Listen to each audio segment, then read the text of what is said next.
Hello? Is this thing on? Can you guys hear me? Uh-huh. Okay, it's all working.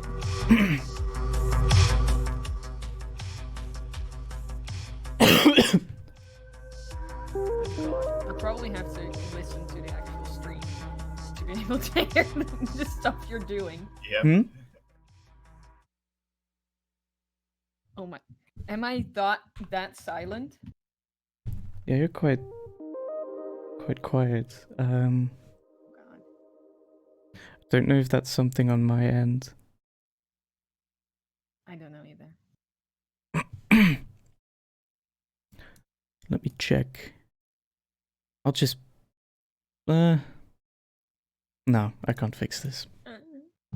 Sorry. Well, we'll see. We'll make it work. It's Yeah. We've got a bunch new followers. Adam, Electrify, Comimos, I think that's how you pronounce his name. And Mr. Project 32. Welcome everyone. We've got 26 viewers right now. That's a lot more than I stream, everyone. that's more than I expected. I'm in a voice call with my two mods, because I'm too nervous, so Yeah, hey guys. but this is fine. We can make it work. We're here for moral support. Yes. And if you have any questions, we'll be here to like read them to him. That's a good idea. I might miss some. But yeah, hello everyone. We're gonna okay. Somebody already has a question. Go for it. Go for it, Dylan.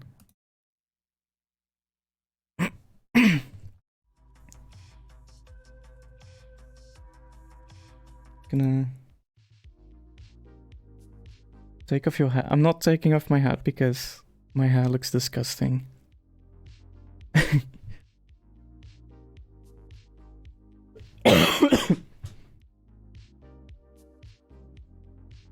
Okay. I think I'm gonna skip that question. Yeah, it's lockdown hair. My hair's grown so much, and I don't know how to handle it. But we're gonna start off. We're gonna do two track breakdowns today. We're gonna do Allude and we're gonna do Aura. We're gonna start off with Allude.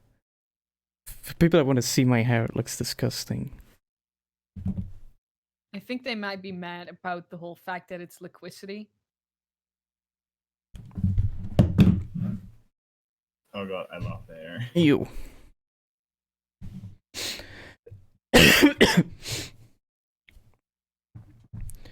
E-boy, yeah, it's kind of my e-boy haircut. But yeah, we're gonna start off with the track breakdown of Allude. As you can see, I already loaded up the project file. I cleaned it up a little bit because it was, I think there was like double this amount of tracks that just weren't doing anything or weren't really important anymore. So I just cleaned it up. Actually, what I'm gonna do is I'm gonna share my screen in the Discord, so the timing is correct for you guys. I'll go. To be fair, I don't know what you're doing anyway. Fair enough.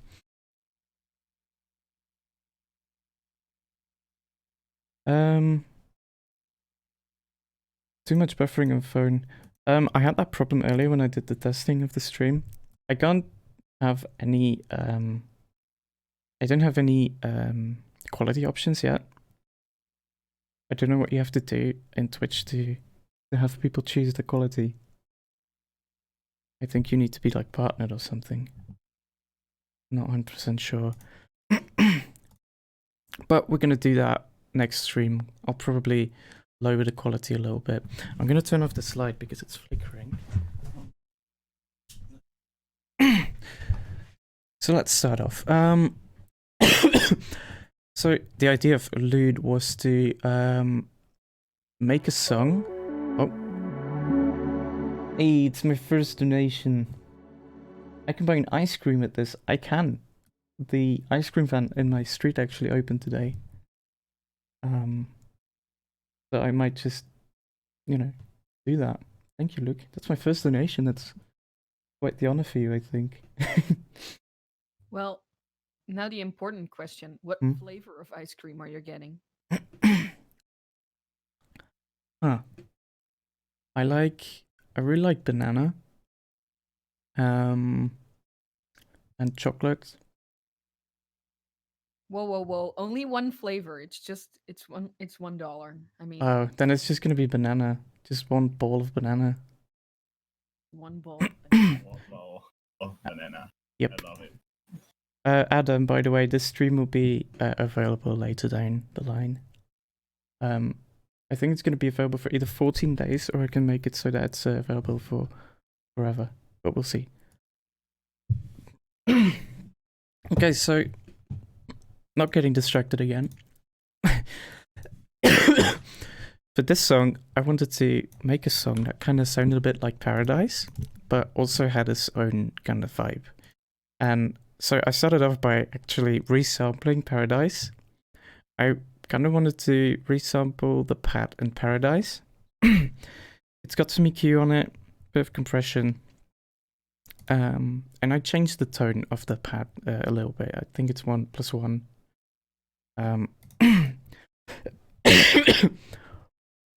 By the way, I'm not going to look at chat when I'm explaining, so if you have any questions, you can do that when we switch the songs. I think that would be probably best to do.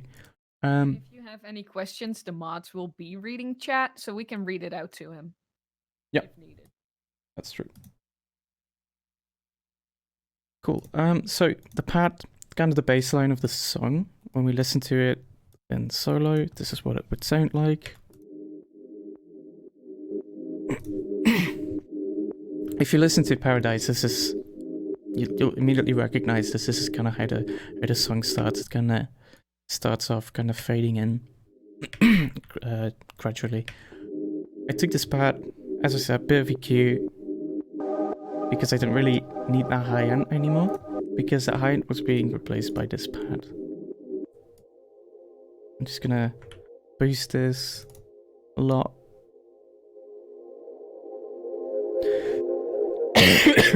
So this is what kind of, in combination with the pad, kind of sounded like. It sounds like Paradise, but it's just slightly different. I think the title of the track, Allude, the song alludes to Paradise. That's kind of where I wanted to go. So that was the base of the song. Now, when you actually listen to Paradise, you'll notice that Paradise is basically just a pad, a bass line, and a melody. There's no chords in there at all. And I kind of wanted to do the same thing here. So because we already have the pad, I went in and decided to make the bass melody, which in this song is really, really simple, very straightforward.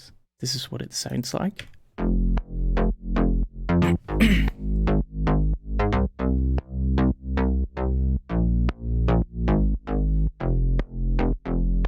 So it's basically just,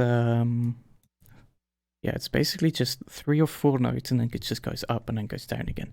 I think I did something similar in Paradise as well. Again, kind of want to get that similarity to Paradise. We're going to go into the sound design in a bit, by the way. So the pad together with the bass. That already sounds quite nice. But obviously it's missing something. Normally I would add some chords or anything like that. But right now we're going to do the lead. Lead is very simple melody. Ignore these gray notes. They're turned off. So I can just get rid of these. That's no problem.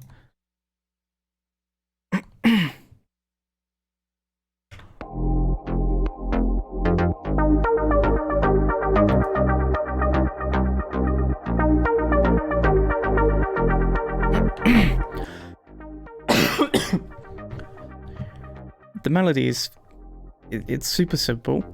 basically I just made this melody, copied and pasted over to here, and then just changed the final note. Just took that down a little bit. Same thing happens in Paradise. It's just the same melody that repeats, but 1 or 2 notes is different. Oh, actually, it's 2 notes different. No, it's 1 note different in this one. So it's the last note that's different. There we go.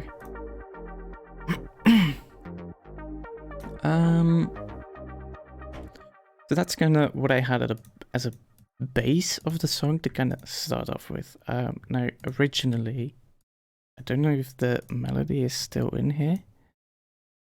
No, that's not the correct one.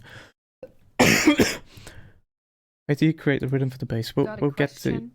Huh? Which one? Oh man, I wanted to read that aloud, but I'm sorry. Sorry. Yeah, we'll get into that in when I do the sound design of the bass. We'll get into that.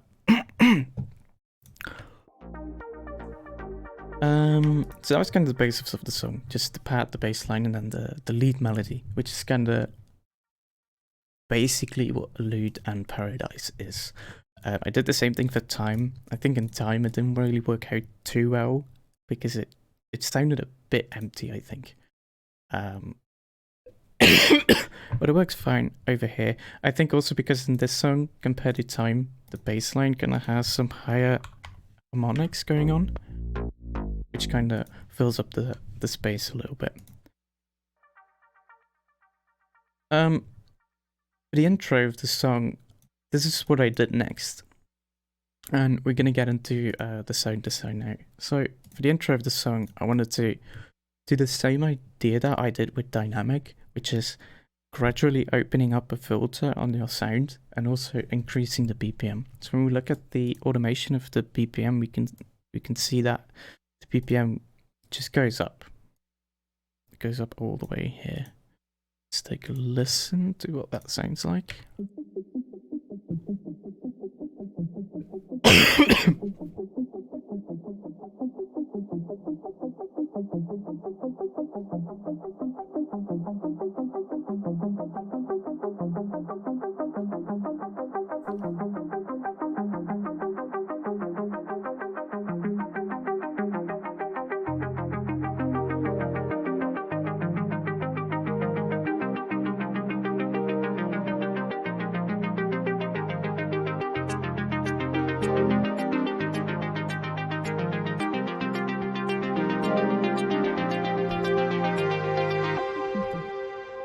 Cool.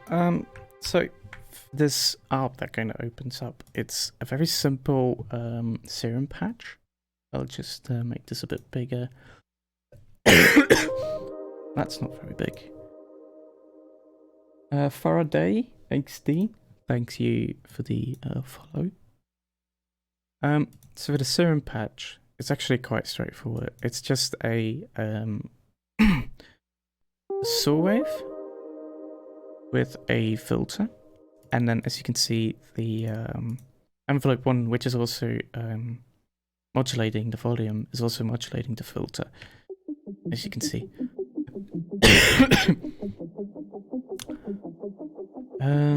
There is some automation going on, which I think is the filter that's opening up as it goes on, as it goes along.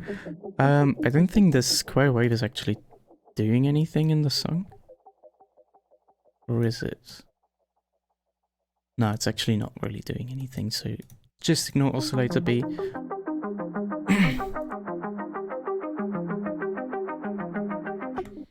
Yeah, it's my custom serum skin that somebody made for me.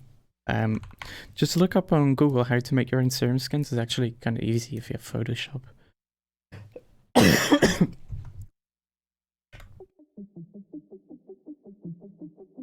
Oh, Ableton skin. It's which one is it? It's called That Dark Yellow. It's really dark. I turned the brightness up to 200%. Otherwise it would be too dark. Anyway, we just got a saw wave that's running through filter. Very basic stuff. But as you can see, when we take a look at all the effects, there's quite a few. We'll just get rid of all of them, and then I'll run you through all of them.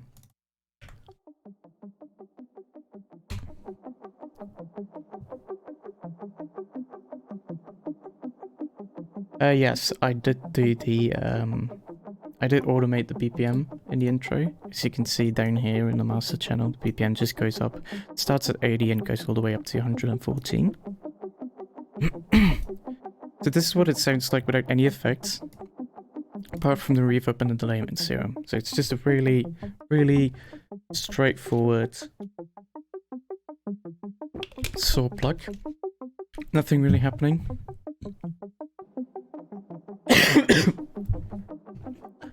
Delay and reverb serum, they're nothing too special, but it adds a little bit. This is a VHS effect, which does a whole bunch of different stuff. So first we have a frequency shifter. What this is going to do is going to create that kind of detuning effect that you find a lot in analog synths. Saturator is just going to add some harmonics. Again, also it's going to make it sound analog. Chorus, it's just going to be a chorus. There's a bit of compression going on. Another 2 frequency shifters just for some detuning again, and then just a bit of EQ. And this is what that sounds like.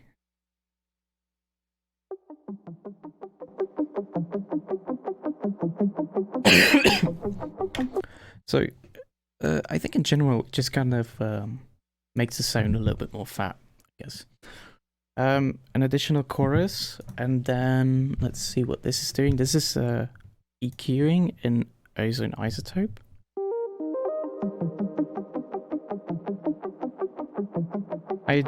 I did not create the VHS rack. It was a download somewhere on I think I found it on a YouTube video like 2 or 3 years ago. I can't remember.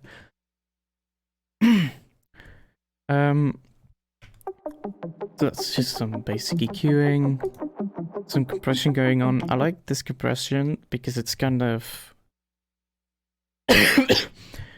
it basically also compresses all of the wet signal, all of the effects on the ARP, so it really brings out all the effects. If you add a delay and a reverb and then you add compression, it's gonna compress all of those effects as well.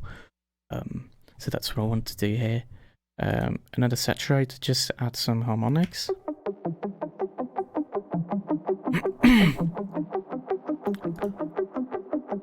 This is Good Hertz Midside.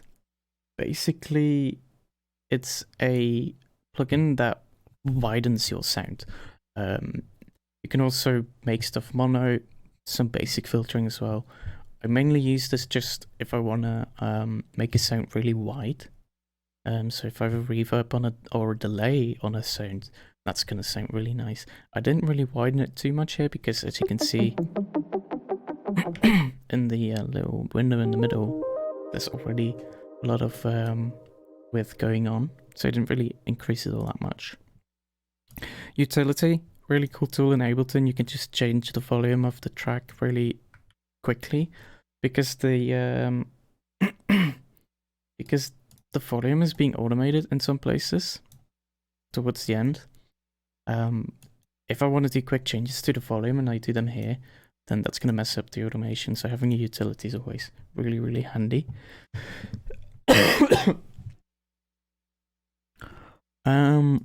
Some compression again.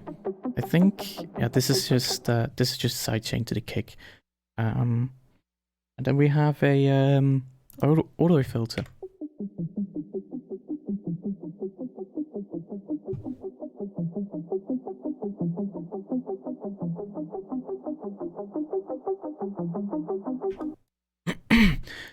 So really simple. I mean, it's just a bunch of effects that kind of make this sound stand out, in my opinion. And then just opening up with the BPM going up as it goes along. Pretty simple stuff.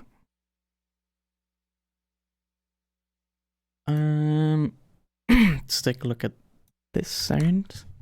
Oh, see what this sound is.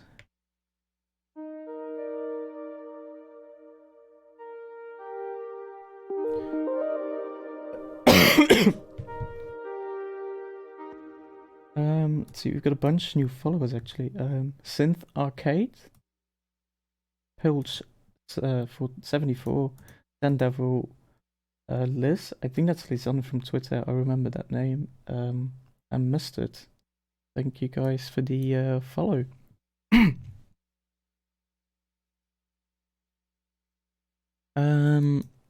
This sound just kind of adds a little bit on top of that up, basically.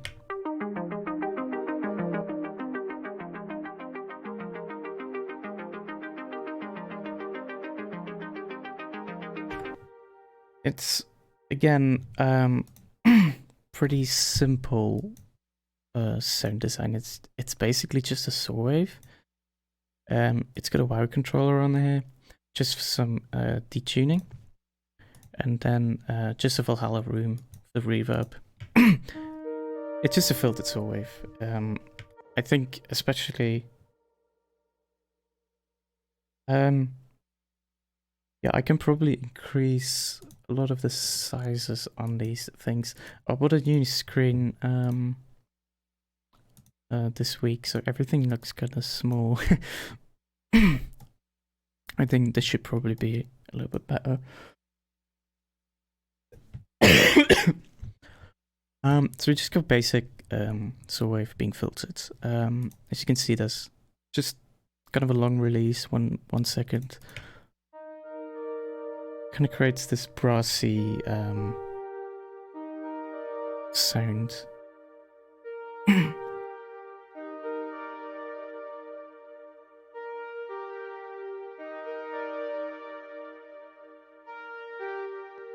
So again, like with the ARP, just the filter opens up as we go along. That's kind of what I wanted to do at the intro, just kind of opening up as it goes along. Let's take a look at this sound. This is a sound that I tried to remake from Paradise. In the intro, it kind of has these kind of like a flute kind of tones.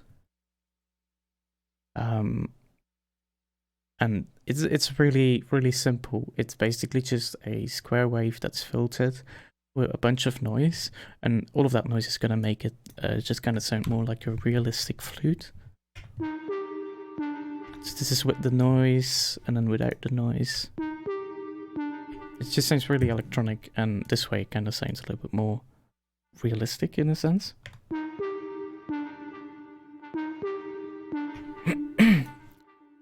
Let's see at the processing. We've got an EQ just to cut out all the low frequencies if there are any. I don't know if there actually are any here, but just to make sure. We got a fat filter. There's some reverb going on here. PSP85, which is a really cool delay module. Very simple delay stuff going on here as well. Compressor again, compressing all the wet signals that the sound has, just to bring those up a bit. Compressor for sidechain, fat filter Saturn, basically just to do a bit of saturation. I could have probably used the standard saturator on in Ableton. A filter delay, compressor again, and then just an auto filter, just for some additional automation. I don't really know if it's actually doing all that much. It's doing something, but it's not even playing any notes there, so I think I could probably get rid of this auto filter. It's probably not going to do anything. Pretty simple sound. So when we take those three elements together, this is what they would sound like.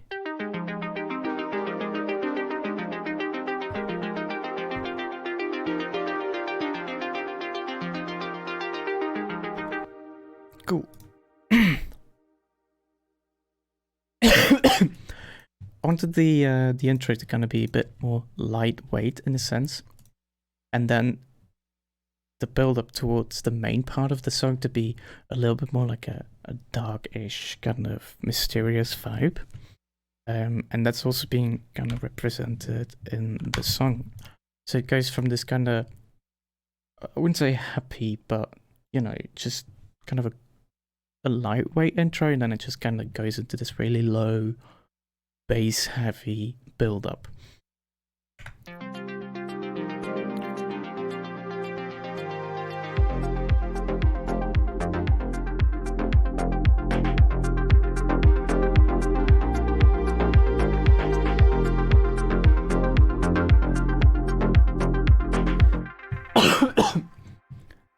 Yeah, I've been coughing for like 4 weeks right now.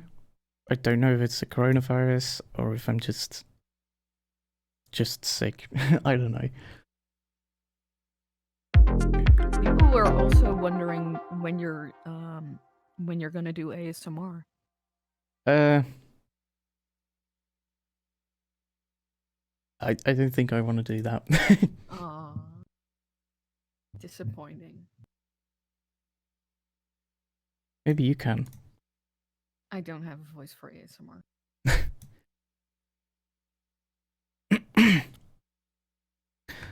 Okay, let's take a look at the bass line now. I'm just gonna copy this over so we don't get any side chaining from the kick.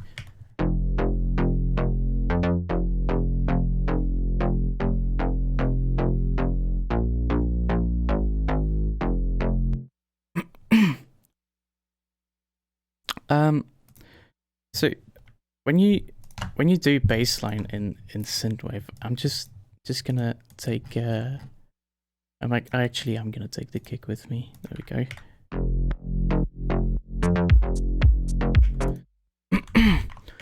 When you have a synthwave song, if you will, what a lot of people do is they will take the notes and they will put them like this. Right, it's just kind of a really simple, kind of to the books kind of way to do it. It's really cheesy and it's kind of what you expect, you know?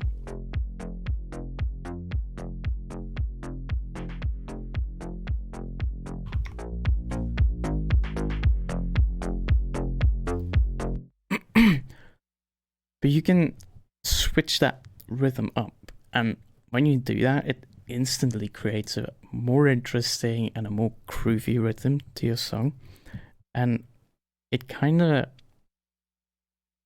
like it completely changes the groove of your song. Basically, I don't really know how else to say. It just sounds so much more interesting than your kind of stereotypical synthwave bass line that sounds like this. In a song like this, where I don't have any chord progression going on, I basically, a lot of the attention in the song is going to go towards the lead melody and the bass.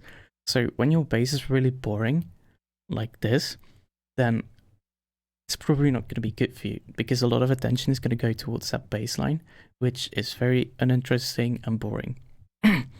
So you want to switch it up a bit. And when you start adding these notes that are just, they're not random, they are kind of calculated in a way. And a way to do this, if you have your kick,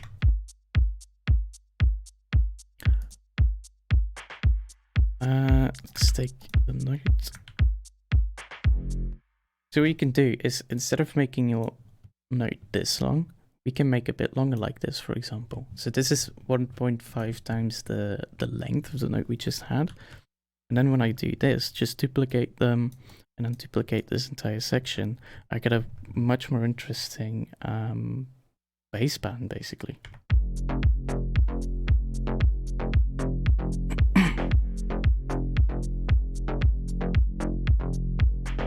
And that's really interesting. So we can also just drag this along to here, for example.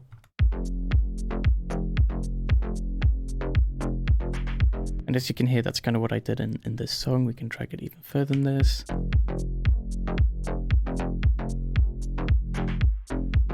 So this way you can really create some interesting bands basically. And we can also do an A button is if you select a region, you can reverse that region. And then you can basically do a whole bunch of little stuff. How long will you be streaming for? I don't know. I think maybe 2 hours in total. I'll probably be done in like an hour and 20 minutes, I think. But yeah, that's basically the basis of the baseline when we're talking about the groove and the pattern. We'll actually go take a look at the sound design of the bass.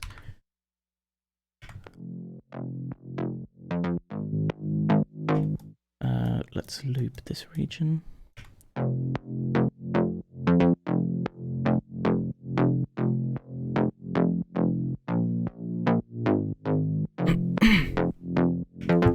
What I did is I took a pad preset and I just changed it up. So for a bass, you want to kind of create something with a short decay, medium amount on your filter, just so you can kind of get that bass sound going.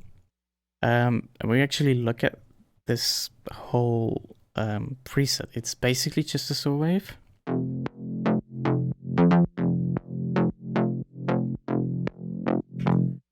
Really simple stuff. I don't think there's any effects going on. Nope. That's pretty much it for the bass. Usually you're probably able to bypassing then adding stuff. Yeah, we'll get into that now. When you create a bass line, usually you're gonna have low end in that bass line. However, when you want to have more control in your bass, you can just high pass your bass like this, take out all the sub frequencies, and then add another layer, which in this case is just serum that's just playing a sine wave. It's not doing anything else than just playing a sine wave. There we go. just high pass it and then add the sub, and that's gonna give you a heavier bass, and it's also going to give you so much more control over your entire bass sound. You can get rid of this sub after a while. If you want to do like a breakdown kind of thing, you can take down the volume a little bit. You can maybe raise the volume a little bit. You can pretty much choose what you want to do. Thanks for the follow, Jasper. Yes, Adam, it's being recorded. It will be available on the Twitch channel.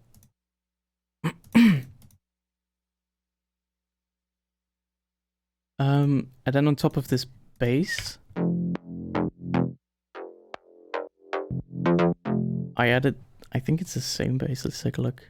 It's the same preset, and this one just has, it's being high passed a bit more, and basically what this does is this adds a lot more high frequencies to your bass when you layer them on top of each other. Let's take a look what that sounds like.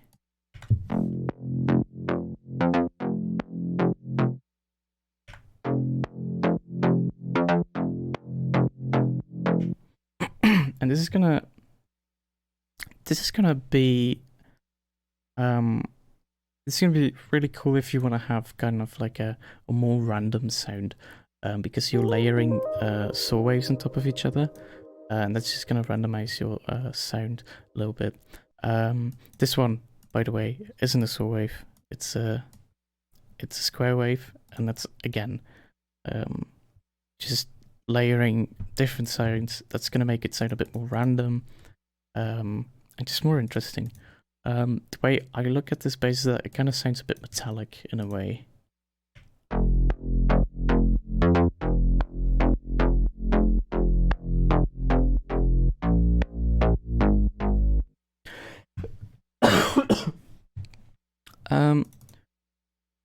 There's also a limiter on here.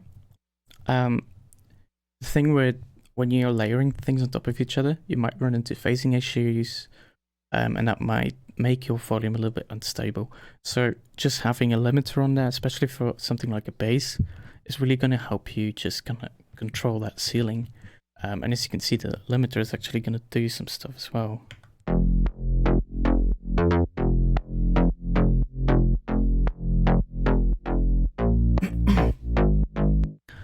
It's okay for the sound to be random, but it's not okay for the volume to be random. So having a limiter like this is really going to keep that in check, because when you actually look at the limiter, what it's doing, you can see that it's actually not limiting every note.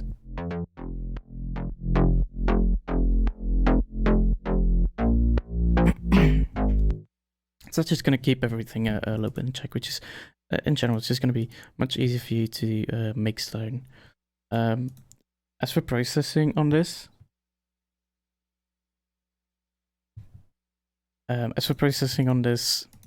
basically just some EQing and a little bit of compression. Don't really need too much more than that.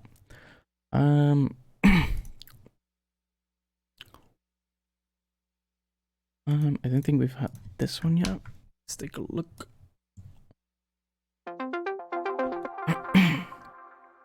Why do I have multiple sidechains on the bass group? Let's take a look. Because I just want to have it sidechain more, basically. If I'm making the song and the bass needs more sidechain and I can't get anything more out of it now, then I'll just add another one. It's probably not the best way to do it, but again, keep in mind that this was like my third or my fourth song I made as Voyage, so we're still kind of experimenting with a little bit with things. I probably wouldn't do this this way anymore.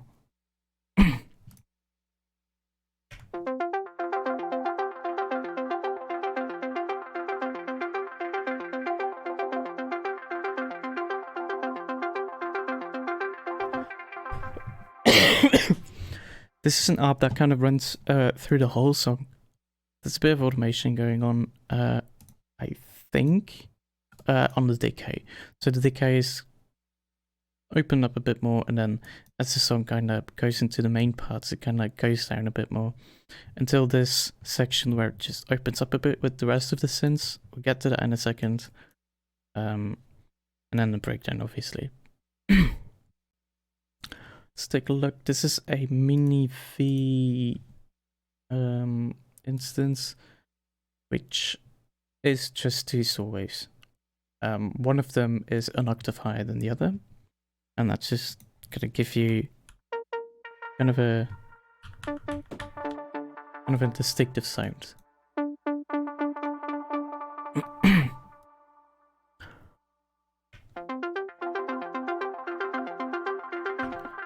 A lot of what makes this sounding specific really cool. This is probably going to be really small for you to see, but this is the PSP 85, the pressure preset. And that just adds all of these kind of... I like to... I mean, when you actually listen to the sound as a whole,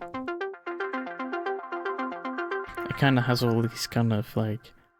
I like to look at them as like sparkly sounds going on the sides, and that's just gonna fill up that kind of that side profile in your song quite a lot.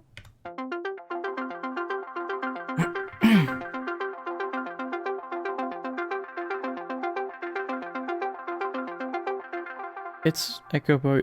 I don't know if it's just like Echo Boy. I've never used it myself, but maybe. I should look into that. Let's take a look. I don't think, apart from this and this, those are going to be the two only synths that we still need to look at.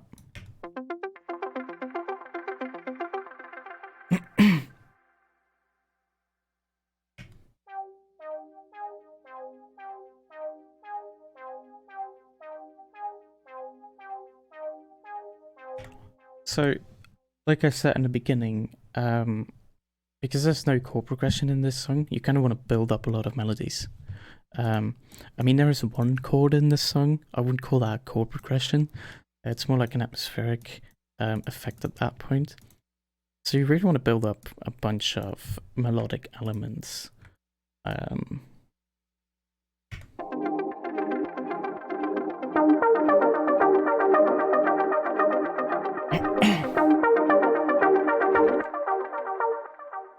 Did I discover PSP85 from home? No, I didn't. I knew before watching his streams.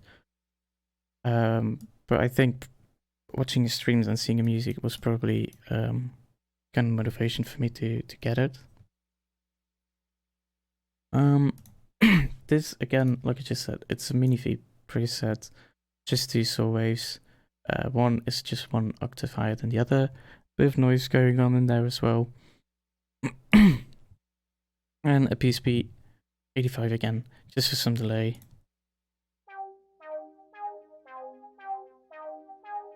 It's a really simple sound, really simple melody that just kind of repeats throughout the whole song. And then to finish off all the synths, we have just 1 chord.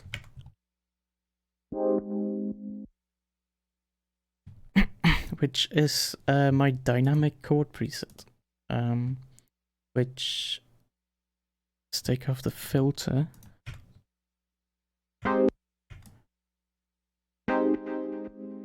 Which is just, again, a couple of saw waves and a delay, and then a filter with an envelope on it. The envelope feature is basically, it's going to look for any peaks in the audio signal, and then when it detects a peak, it's going to apply kind of like an envelope effect on the filter. With a little bit of attack, it kind of gives it that womp kind of sound. And when you combine, like, the timing of this is really important when you combine it with the bass and the drums. It kind of adds to that kind of more funky groove, if you will.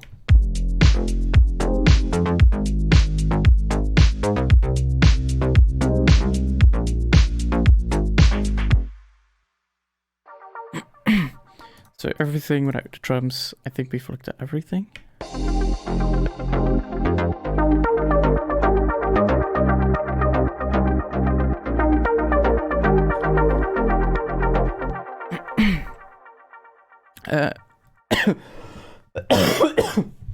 There's one more sound that we need to take a look at. It's quite important in the intro and the breakdown. It's a mini V preset, I think. Yep. It's kind of this brassy sound that just starts playing some notes that really add to that kind of mysterious, darker kind of vibe that I was going for in the intro. And this is just 2 saw waves, a square wave, some noise, and some filtering. Kind of a basic brass sound.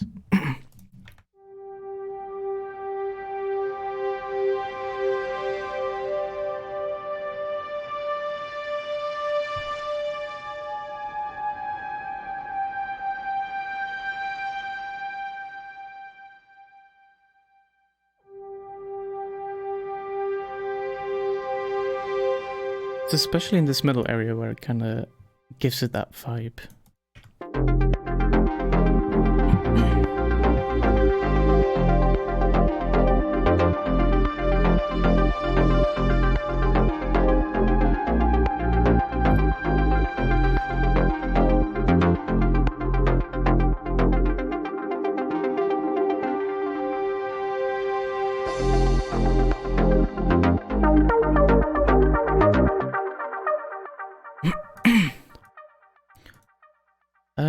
This next synth, I think, is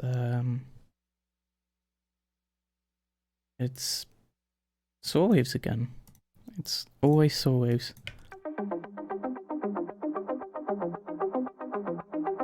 I think we actually looked at this. This is the intro ARP,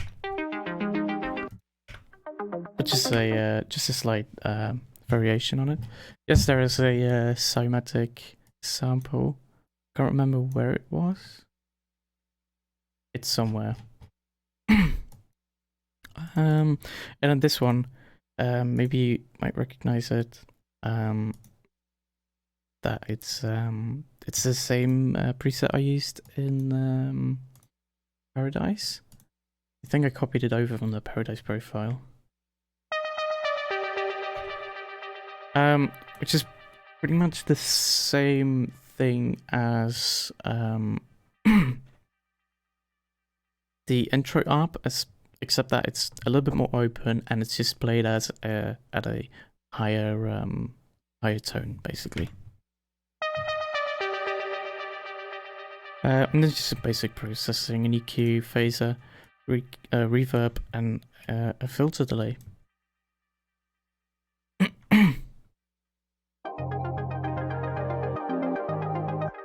And then one more synth. I thought it was done, but this is basically a massive wavetable I really like. It's called Polysaw, and that's just filtered, and it's gonna sound like this.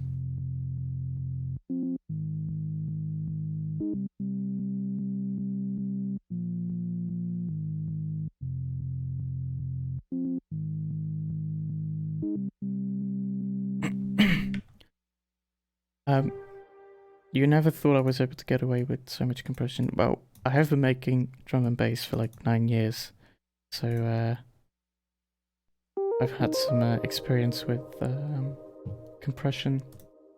2 more follows, by the way. Teardrop Music and Razor Moon. Thanks you guys for the follow and welcome. Let's take a quick look at the drums.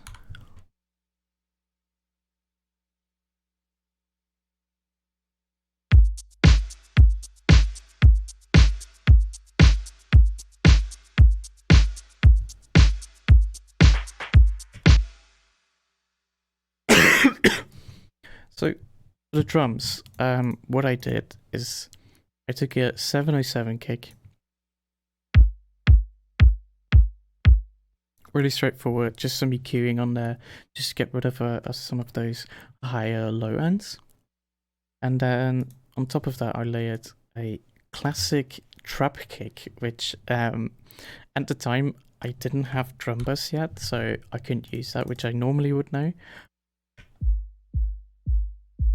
And as you can hear, that's just going to add a bunch of low frequencies to your kick. And when you combine them, it makes your 707 kick just really, really thick and really fat.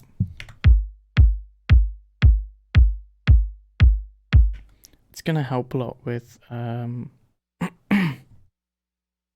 it's really going to help a lot with kind of punching through the mix.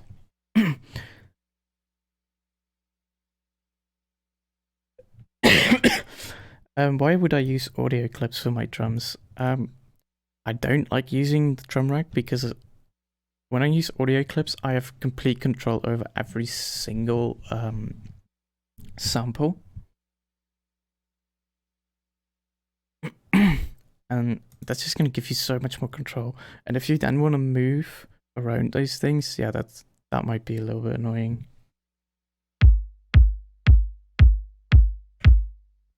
Cool.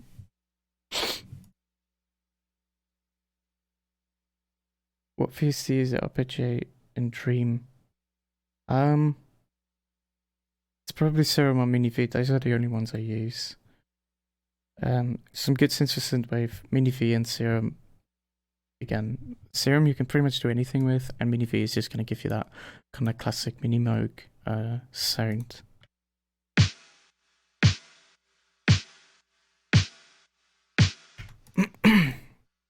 For the snare, we've got a 707 snare. One of the things I like to do when you have a snare that's kind of short is just take that same snare, add it on top of it, delay it just slightly as you can see, and then just high pass it. And this is going to increase that tail in that snare quite a lot. So this is without the tail, and then with the tail. It sounds a bit weird, but when we add the reverb on top of it, you won't even notice it. And on top of that, I just have a snare. I can't remember where I got this one from. It's probably by layering a couple ones.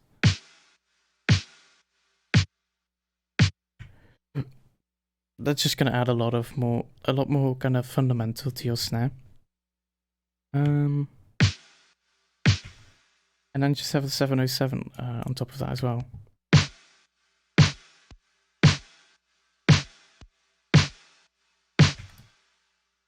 And I think this one just has a bunch of compression on it with 0 attack, so it's not really gonna do too much to your transient, basically.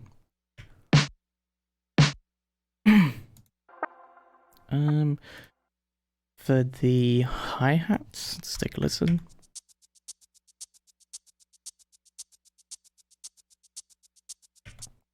These are just 808 shakers, basically.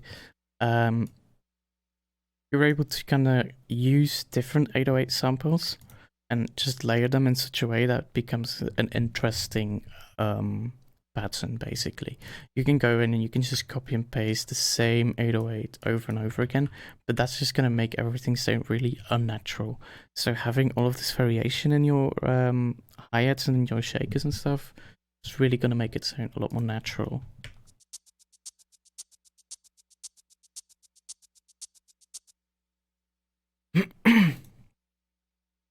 On top of that, I also took the hi-hats from Beyond, which, let's take a listen. So this is a drum sample. Let's take a look. It's from it's a sample I found on Splice. It's a deep house kind of thingy. Let's take a look.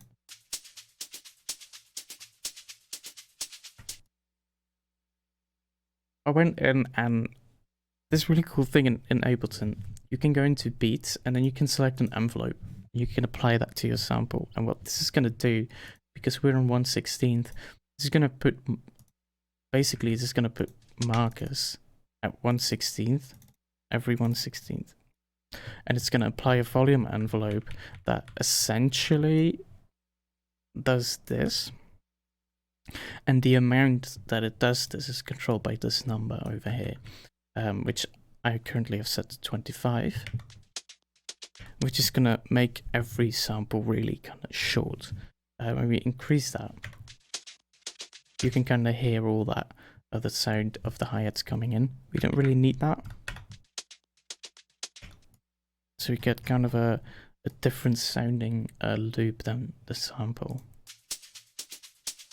It sounds a little bit more like hi-hats right now instead of, you know, being shakers.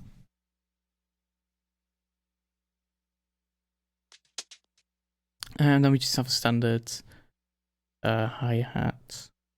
Again, also one I found on Splice, which is a UK house hi-hat.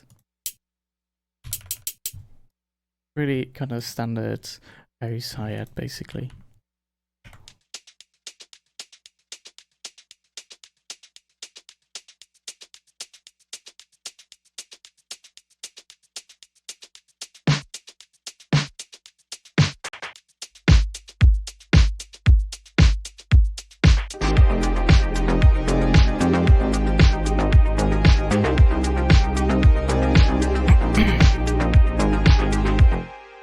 And then I just have a send channel which has a reverb on it, some EQing, probably way too much. I probably don't need this much EQ. This one isn't even doing anything. Utility, just increase the volume a bit.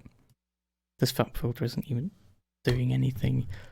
Another utility to increase the volume, and then just a compressor just to compress the just basically to make sure that even the reverb is also sidechained to the kick as well.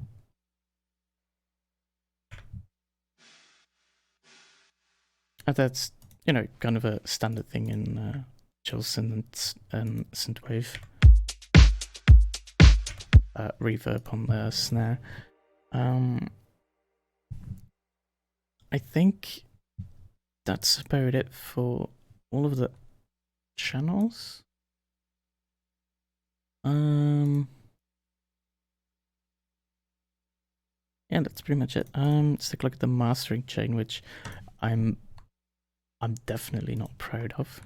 Let's get rid of the ones I'm not using. So, mid-side, do you avoid compressing hats from the drum bus? Not really. If the hi-hats need compression, I will add compression. Sometimes you have really, you know, for example, if you have a hi-hat that has a really, really powerful transient, then you might want to compress that to make sure the transient's kind of stays in check. So, to start off with the mastering, I added a mid-side just to make everything a little bit wider. You don't want to overdo this, especially not on your master channel. But it's increased by 20%. That's perfectly fine. Both compressor, this is just going to add some compression and also some lo-fi effect. As you can see. A WoW controller is add a little bit of colorization and saturation. In EQ, as you can see, I low pass the song, which I don't recommend anyone to do. But again, keep in mind that this was one of the first songs I made as Voyage, so I was still learning how to do things. We've got some more EQ going on in Ozone. I think this is EQing to reference. I can't remember what the reference was. I think the reference was Paradise, if I'm not mistaken.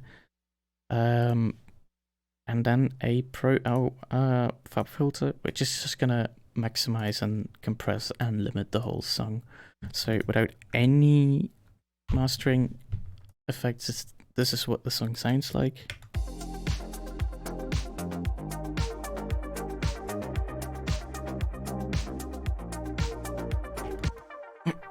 This was my 5th released song, Luke. Maybe I made it a lot earlier than that. But yeah, without all the effects on the master chain, you can hear it sounds really clean.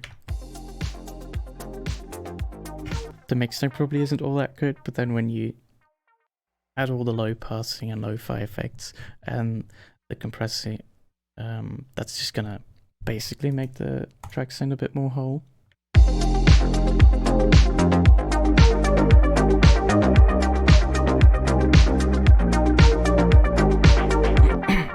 And as you can see, it's especially on the kick and the snare, it's just compressing and limiting quite a lot, which is fine. It's not too loud, it's not distorting or anything. Now, whenever I'm making a song, usually what I'll do is I will record the master channel into a new channel. I will go pre-FX just to make sure that it doesn't actually take all of these effects in count. And I'm just going to select a region of the song, probably this one, and I'm going to record this region.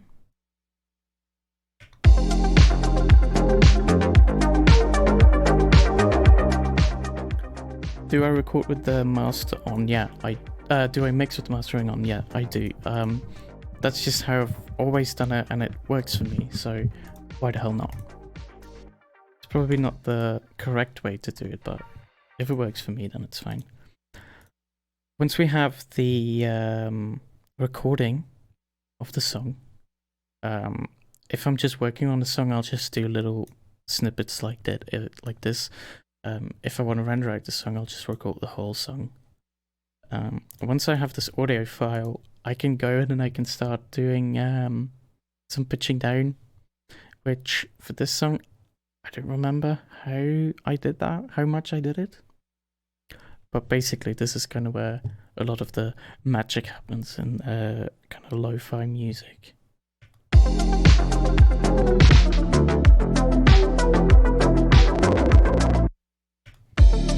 And just to mess with people that have perfect pitch, you can kind of fine-tune the detune a little bit to really mess with their heads.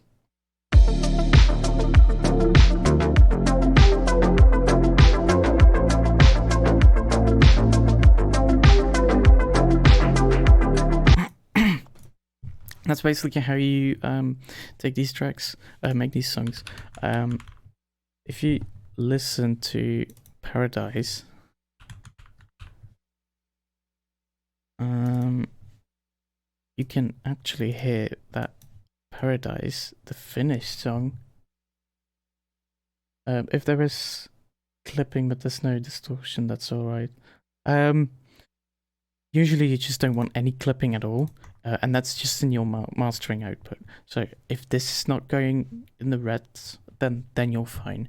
Whatever you're doing in your effects, if it's clipping, then technically that means that it's distorting. As long as in your master channel it's not distorting, you're pretty much fine, and then you can pretty much do whatever you want. As long as that's not clipping, it's fine. Even if it's clipping and it's not distorting, if you send it off to Spotify or iTunes or something, it might end up being distorted. Do you use Beats mode warp? I don't warp. When I slow things down, I just don't do any warping at all. Just turn the warp off. Otherwise, you're gonna have that kind of what do you call it? Like some warping elements going on in there, which just sounds bad. Anyway, this is what Paradise sounded like released. That's loud.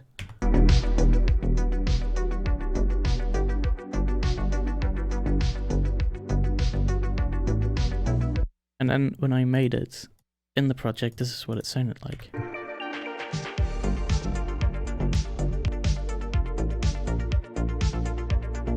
So it's just a whole bunch of repitching. I think this one was actually repitched quite badly.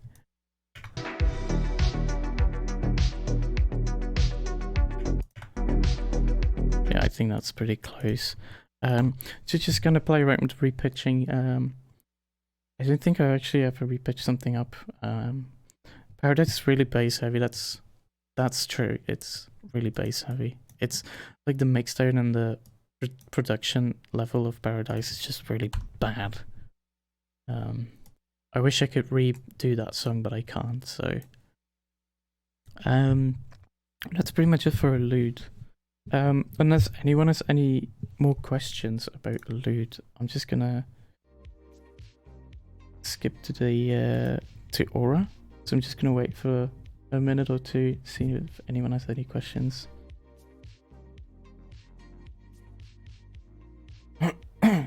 Well, you said you couldn't redo Paradise, but technically, if you really wanted to, you can. That's true. The thing is, I used a specific synthesizer in Paradise, and I had some problems with that, so I had to reinstall it. And now, whenever I open up the project file, it doesn't want to load up the synthesizer anymore. Oh, and making the synthesizer again is probably like not that fun to do, right?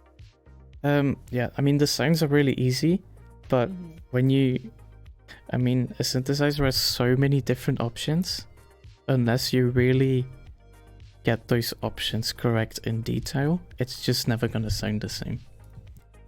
Yeah, okay, that makes sense. Yeah. I don't see any questions, so I'm just gonna move along to Aura.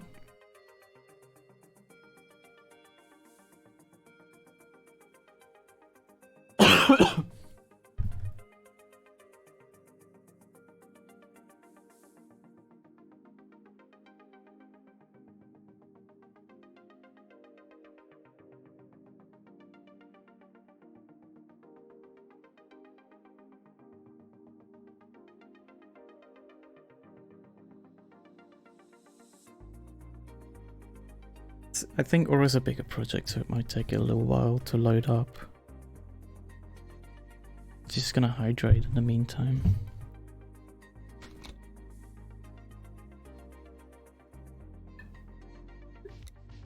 How do you get your Ableton purple? Oh, purple. I'll show you. If you go into the options menu in Ableton, I hope you'll be able to see this. It's pretty small.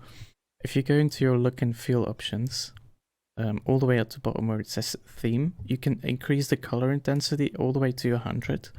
And then in the color you can change the color of Ableton, which I don't know what color it is. I think it's purple greenish kind of thing. You probably have to explain why you don't know what color it is. Fun facts with Yeah, Voyage. fun fact of Voyage, I'm slightly colorblind. So I don't actually know what this is. Purple. It's purple. Okay. It looks green to me, but what do I know? As long as it looks nice for you. Yeah, that's true. How did you get also into looks nice for us. composing? How did you get into composing? I started making music in 2011. And I taught everything myself. And then I went to school for 1 year and took a production class. Which the first half of that class was kind of a waste of time because I already knew everything. But then when everybody kind of caught up, that's when things started to kind of get a bit tough, basically. How do you usually approach reverbs on synths? Whatever sounds good. I don't really know how else to say that. I just throw on a Valhalla room and I just do whatever sounds good to me. Aura. People are asking where the other voices are coming from. We're coming from like he's a professional belly speaker, so it's actually still Voyage talking. And he can do a lot of voices, so Even at the same time. That's true.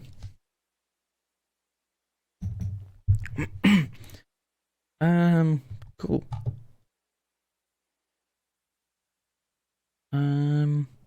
Yeah, let's just start off with the same way we did Allude. Studio tour. I mean, I'll show you at the end. It's pretty basic. It's just my bedroom. I don't have a studio. It's just my bedroom.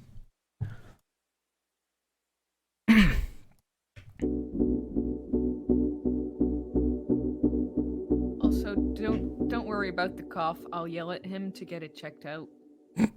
But last year he had the same cough for, I think, at least 4 or 5 months.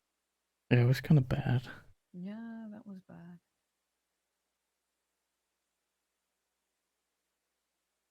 I remember that actually. I didn't have my jacket with me on Family Day. Yep. And then I just got sick. And then you stole your other voice's cough syrup, which actually works. Yep. That's true.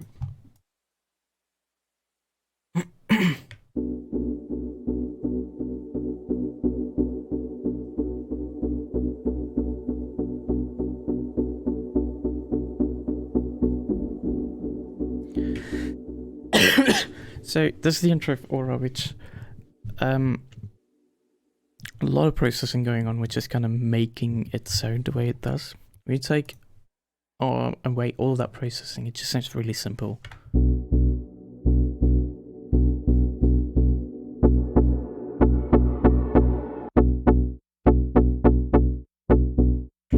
It's one saw wave, and just basic filtering and an envelope on the filter. Very, very short decay. But when you actually look at the notes, you can see that they're actually delayed just slightly. And that kind of gives it a cool effect. Especially when I open up the amount a bit more.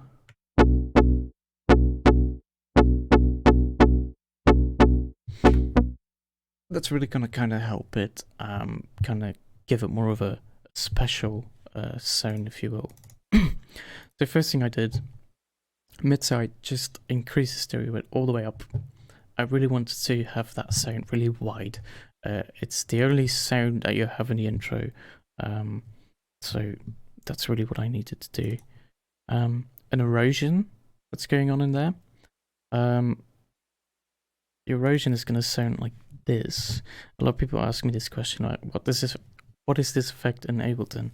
It basically allows you to either add noise to a sound or a sine wave, which I don't know why it's called sine. It's basically just kind of a bit crushing effect. This is what it sounds like.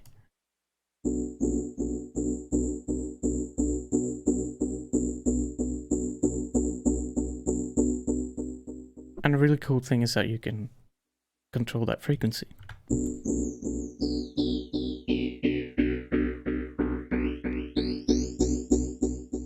So just look for something that fits the song. There's some EQing going on, which is basically just a high pass to make sure that when the bass comes in, that the sound is actually high pass, so it doesn't have any anything going on there. So much widening. Do your tracks collapse to mono, okay, or do you not care? I usually check if it sounds good in mono, but I don't pay too much attention to it. If it sounds okay in mono, then I'm fine.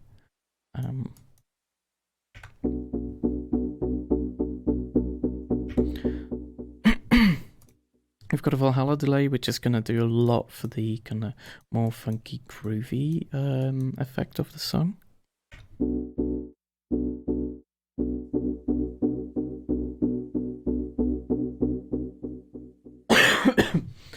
I had another mid side which I don't actually use, utility which I don't use. Auto pan, this is just gonna pan the sound from left to right, but it's only doing that really, really slightly. So you don't really notice it as an auto pan, you're just gonna notice it as just kind of a widening of the sound. We've got a sidechain going on, frequency shifter for some detuning, just to make it sound a bit more analog and retro. We've got another sidechain going on, but this is a different one, and we'll get into that in a second. And then we just have a basic EQ, because there's quite a lot of low end in the sound, so I really needed that EQ at the end there.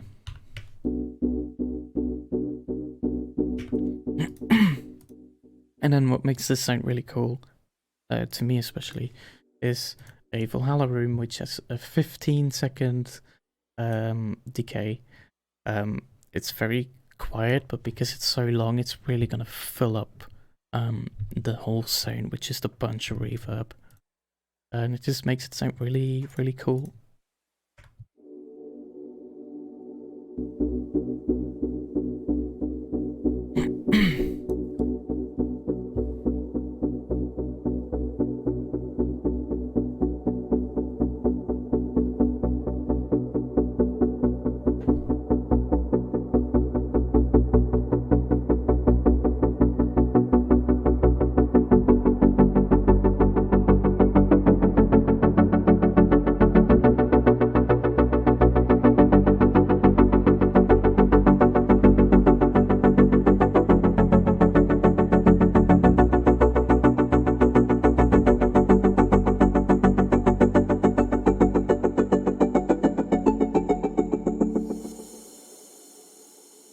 What key is this written in?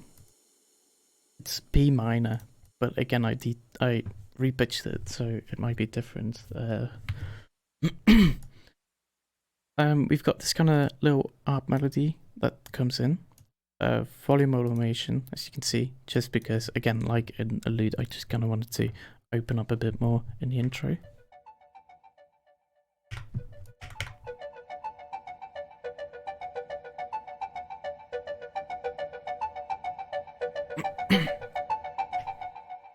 This is just a square wave with filter, some noise, very slight attack, and that kind of gives it a bit more.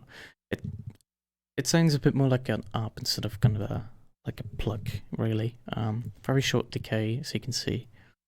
Some limiting going on, just to make sure everything is in check.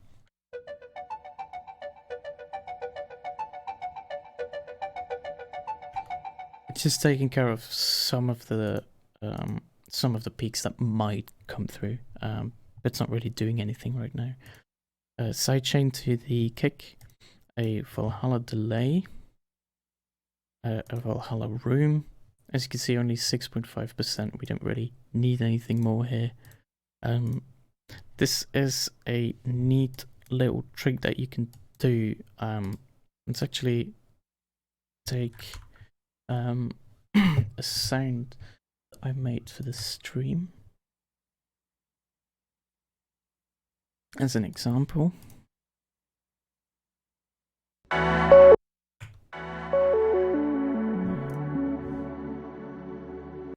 Cool. If you add a delay and feedback all the way down, dry wet all the way up, and you set the left channel to 0 and then the right channel to 10 milliseconds, no filtering obviously. You can also set the left channel to 10 milliseconds, the right one to 0, it doesn't really matter.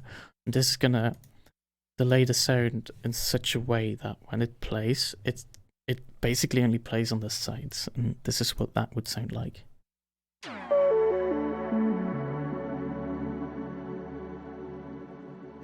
Instead of this.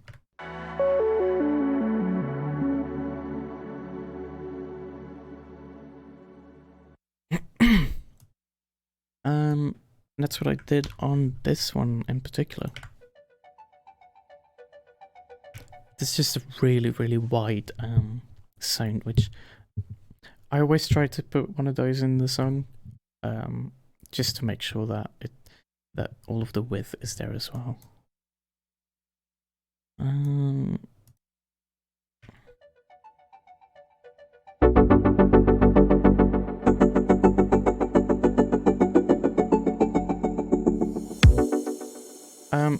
This one is just a standard 99 crash. I did the same thing in Allude. It's just a crash with a whole bunch of reverb on it. And that just really helps out with transitioning into different sections of the song. That's something that you don't really... I mean, I don't really hear it all that much in other Chilson songs. But that's something that you can do.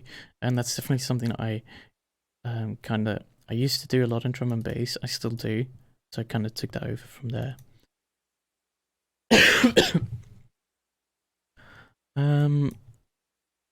What's this? Okay, let's take a listen to all the synths. So no drums.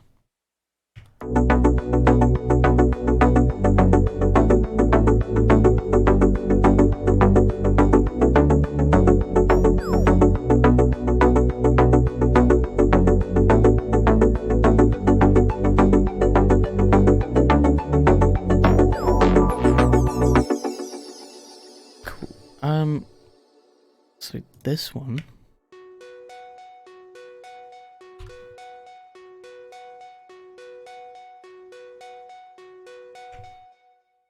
This is a mini V instance that is just one square wave, basically. I think this is a preset that I took from Allude as well.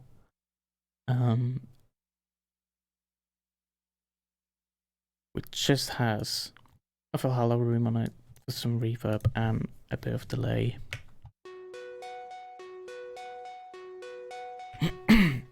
The reverb is really short, really, there's only 20% of it. It's not really that much, but it helps. That's a good amount of delay on it though, and that also, again, helps to make, like, reverb and delay is kind of your go-to to make sounds sound really interesting.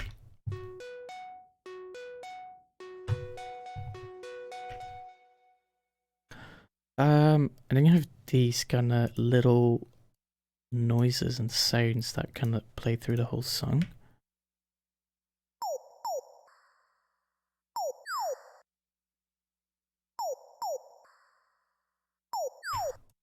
Which it's just made in Serum. It's just a sine wave with some distortion on there and some modulation going on the pitch.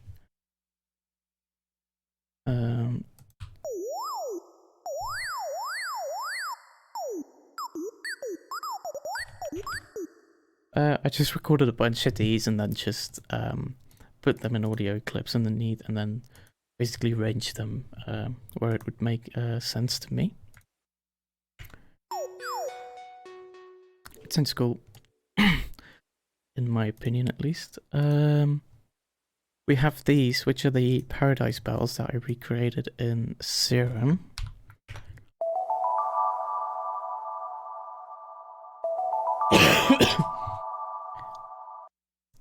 It's so...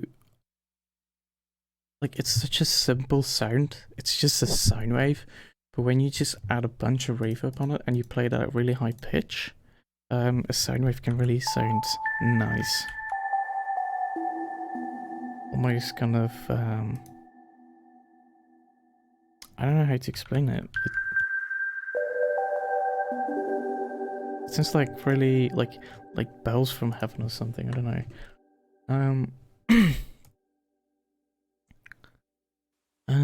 We have this sound, which is just a massive preset that I downloaded once.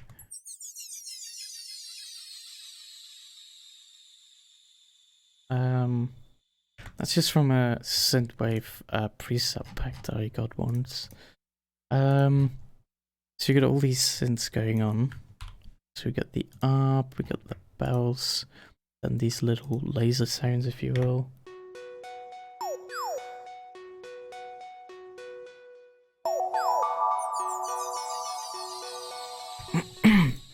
And then this ARP that we had in the beginning of the song gets reintroduced in this part, just to kind of build up towards the main part.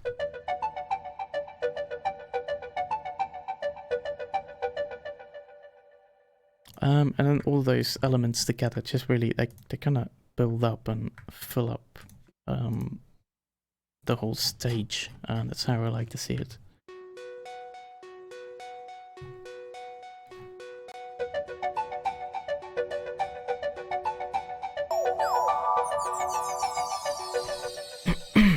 And then I have some addition. I think this is kind of a brassy sound. Yeah.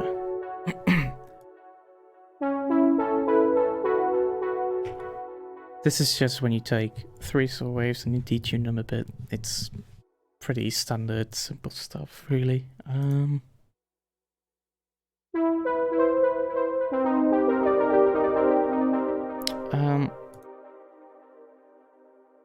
I think, yeah, this is also routed to the reverb channel that we had in the beginning. So it really fills up a lot of that white space with reverb.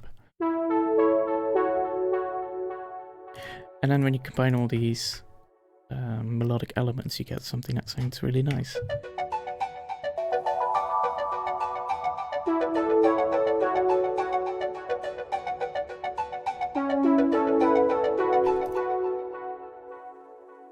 And then the chords from the beginning, they kind of sounded a bit heavy and really full, and then when the song actually starts by just doing some basic EQing, just high passing everything, and making the decay and the amount a bit less. And also introducing the erosion, it just completely changes the sound from this to this. And when you add up with the rest of the synths, you basically have something that sounds full, that I was pretty happy with.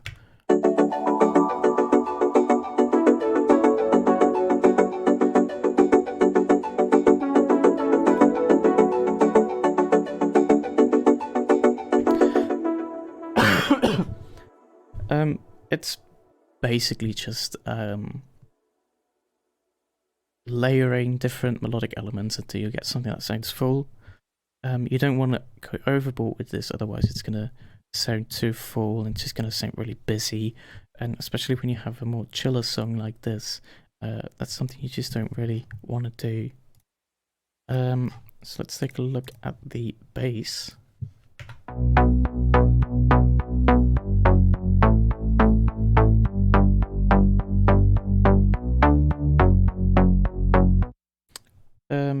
Do I play piano? I actually don't know anything about music theory. So in effect, like the what's it called? The scale effect in Ableton allows me to select a scale, in this case B minor, and then all the notes I play on my keyboard will be in B minor. So that really helps me out a lot. If you look at the Mini V preset, it's actually just a standard preset that you always get when you start up Mini V. But I changed it a bit where the standard preset has a very long decay, and I just basically shortened that until you get kind of a nice bass. In Allude, I said that a bassline like this is quite boring, but I'm able to get away with this because it's not the main focus of the song. There are all these melodic elements on top of it, and unlike Allude, I also have a chord progression this time. So even if you have a boring bass line like this, it doesn't really matter all that much because people don't, it's not really, like, there's so many more elements that grab your attention, so you're not really paying any attention to this.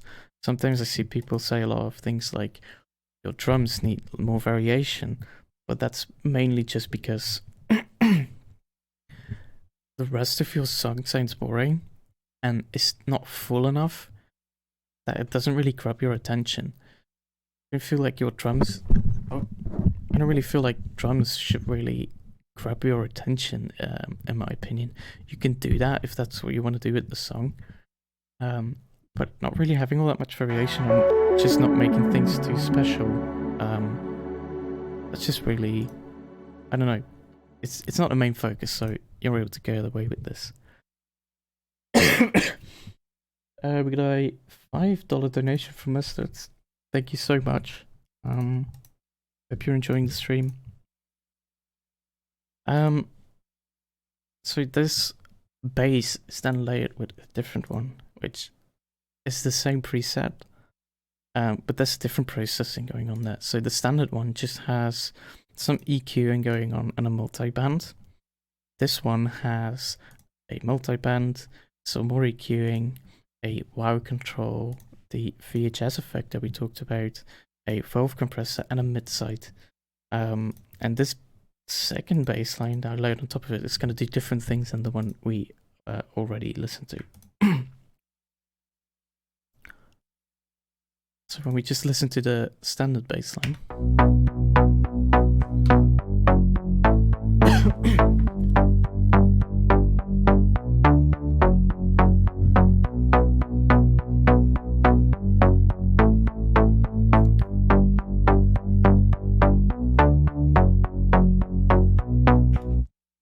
then when I add the other bass line on top, which is just gonna have a bunch of automation going on and the cutoff, the decay, and the amount.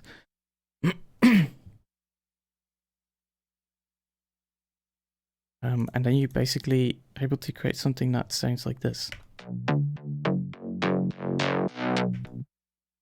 By layering these basses, you get something really interesting.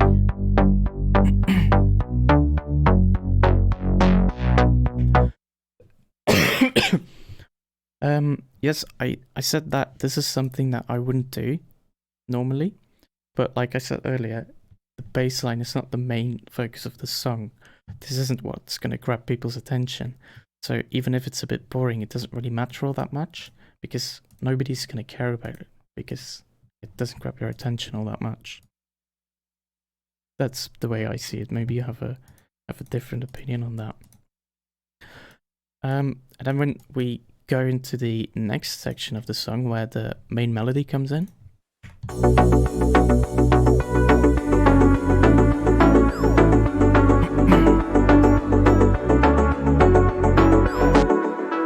this is where in the second bass line I automated the pitch of the third oscillator. When it's playing in the first part, the pitch is at -12 semitones, and you can hear that.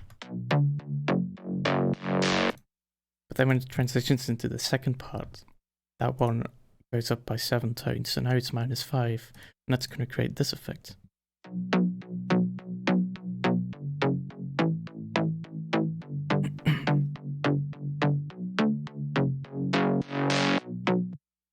Do I use a utility gain instead of volume? If I have a volume that's already automated, like this one, for example, as you can see, it's not actually doing anything here because it's empty. But if this would have automation going around and all this throughout the whole song, I'll just throw it in a utility. Otherwise, it's going to be a pain in the ass to change the volume of the song, of the channel. I mean, the rest of the bass, there is some reverb. I don't actually know if it's doing anything. It was supposed to do something, but it's actually not doing anything here.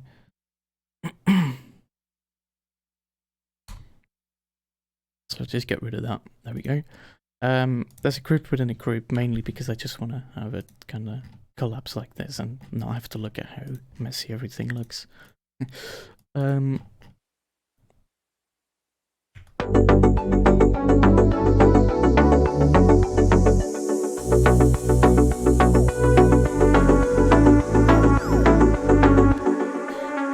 This is where the lead kind of comes in. This is my lead. There we go.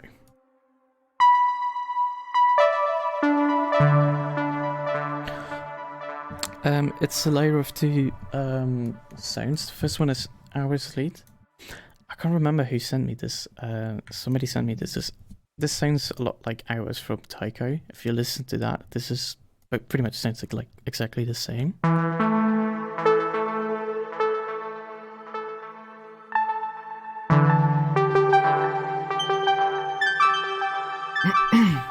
Sounds pretty cool. But I just wanted to layer something on top of it, which is this sound.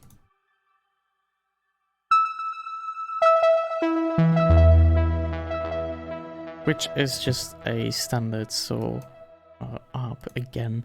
It does have a sine wave on it, and that's just to kind of give it some extra mid frequencies to work with, basically. Otherwise, it might sound a bit too thin. So when you layer these on top of each other, also, as you can see, there's some panning going on there, and just some filtering, some compression, and the standard processing stuff.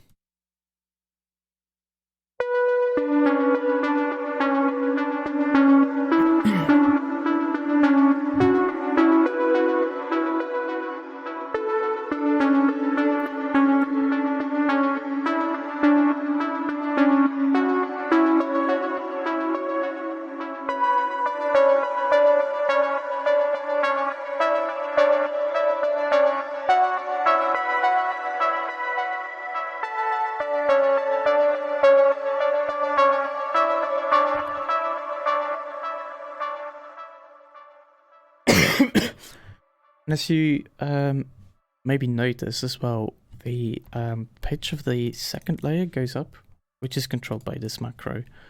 As you can see, it just goes up a bit here. I think there's 1 octave, and then goes up to another octave, so 2 octaves.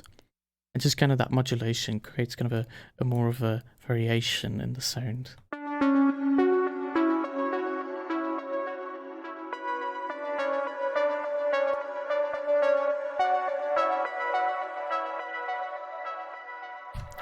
And that's really important because you kind of want to have kind of a building up effect towards the breakdown of the song. Apart from that, actually, nothing really changes compared to the first section. There might be an element that's just kind of gone, or that might have been toned down a little bit to make place for that. Yeah. For the lead, basically. Did I miss a question? I'm not sure. The off-topic one. Yeah. Do you use utility gain instead of volume faders or automations, and if so, why? Yeah, I think I did. Oh. But basically, but to answer it again for maybe when people haven't paid attention, because I've kind of noticed that. If you have automation going on a channel already, like here for example, volume automation, then having a utility like here gives you a lot of control over basically all your oh my god, basically your whole volume. So everything kind of built up and then the breakdown happens, which is kind of a little bit more unique in this song, I think.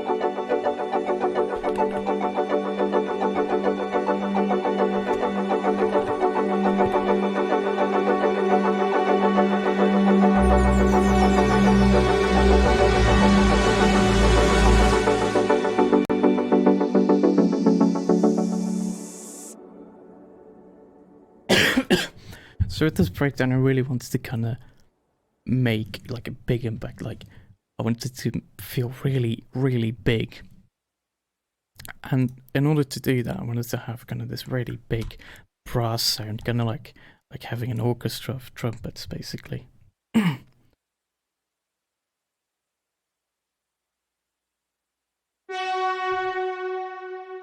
This is a preset mini video I really like. It's called Moody Pad, and it's basically just brasses.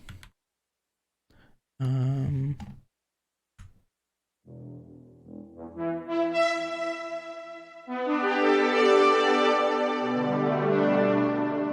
sounds very synthwavy, and as you can see, there's a lot of automation going on. Basically, when it starts, it sounds really harsh, and all of the whenever a note hits, you can really feel like now it goes from one chord to the other, and now it goes to the other. But then in this last chord, it kind of transitions smoothly into that chord, and the way you do this is by just increasing the attack a bit, playing around with the decay and the amount until you kind of get that smooth transition.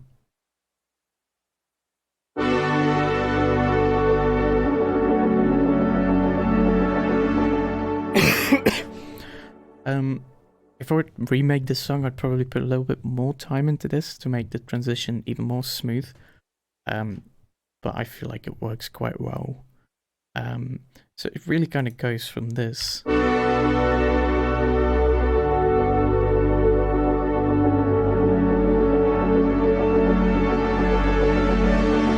So the way I see it is it's as if, let's take the volume one.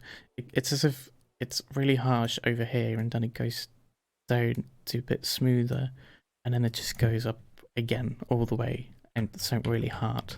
And in order to really emphasize that harshness of the chord, I added this what we like to call a raise bass. And drum and bass is kind of a standard bass line you have in that in drum and bass, which is just two saw waves detuned, and then just play it at a really low note, and it's gonna sound like this.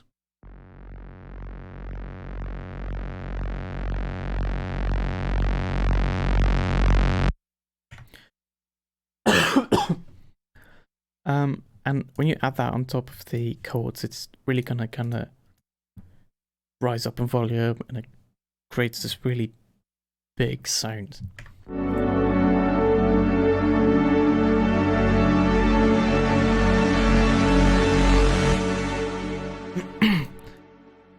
Then we just have some reverb and some tail on the chords, just to kind of smoothen out the transition to the next part of the breakdown, which, you know, we just had this really harsh sound, so we kind of want to build up towards more of a chill kind of vibe of the song again. So transitioning into some kind of more mellow sounds, basically.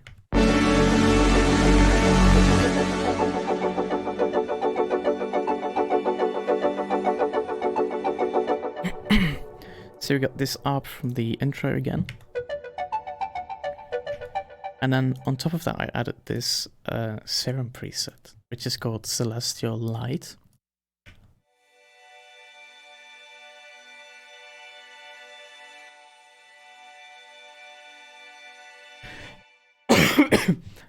And just this kind of reminded me a bit of like more of a cinematic kind of sound.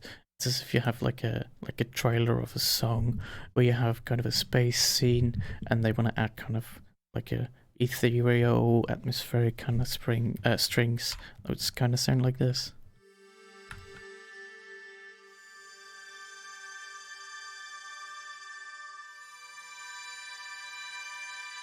It sounds so nice. Like I would never think to use this in a song, but I feel like transition from this really harsh brassy sound into this kind of mellow chill sound just works really, really well. And like Luke already said in the chat, that this is the cherry on top of the cake. For me, that really was the case.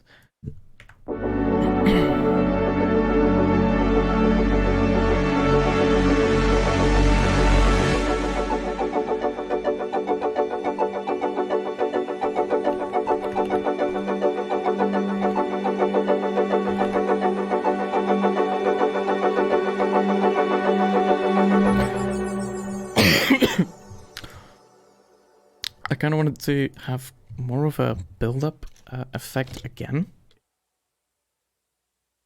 So I basically just took the same brass sound and the same re-space and kind of build that up towards the end. And then right before it transitions back into the main part of the song, I just kind of want to have that kind of transitioning, like this really small transitioning period basically. And this is what the process sound with the bass.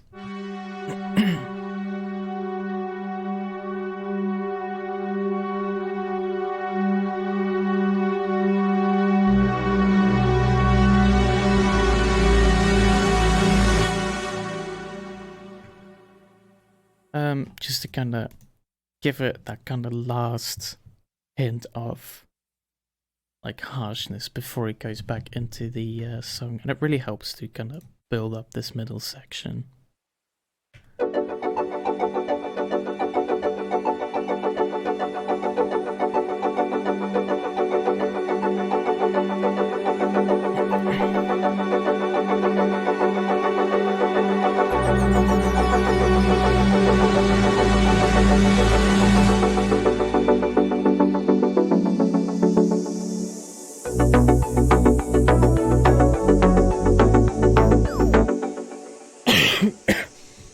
This second main part of the song is essentially just a copy and paste of the first one, with some slight variations. For example, these laser sounds are a bit different. This melody comes in from the beginning, this one as well. Just slight variation, really. When we look at the end of the song, it's again a copy and paste of the breakdown, but with slight alterations to the notes. So this one has 2 notes that are just a bit higher. It's a very, very slight alteration, but it works quite well. And then when you look at the BPM as well, it kind of goes down a bit in the outro, which kind of the only part of the song where it goes up is in the intro, and then it doesn't change anything. So when you get to this last part, it kind of sounds longer than it should, and that kind of creates a cool effect, in my opinion. We just got a new follow. Thank you, Sawtooth Beats, for the follow and welcome. So that's all the synths. I think I had all of them. So now we should take a look at the drum section.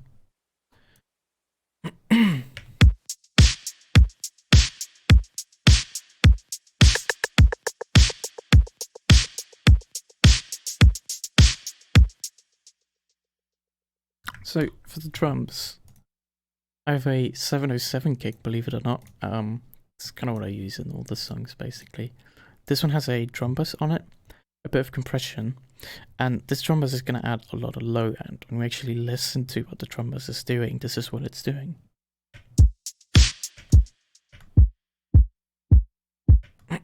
So it's adding a lot of low frequencies, which in my opinion a 707 really needs, because when you have a 707 kick, like, it's such a nice sounding kick, but to me it sounds too thin and too light. It sounds a bit like a basketball hitting the ground, in my opinion. So adding that drum bass and that compression really, you know, makes the kick stand out a lot more and makes it really thick.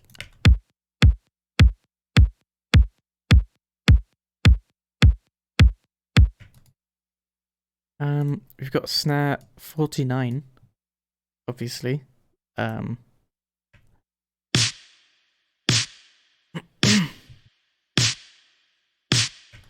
It's snare 49 together with a 707 snare to add a bit of high end and to give the body of the snare kind of a boost. And then we have an additional layer, which is just high end basically. And that's really gonna emphasize, like, sometimes when you use a lot of high end, it can really emphasize the transient in your snare, which it definitely does in this song.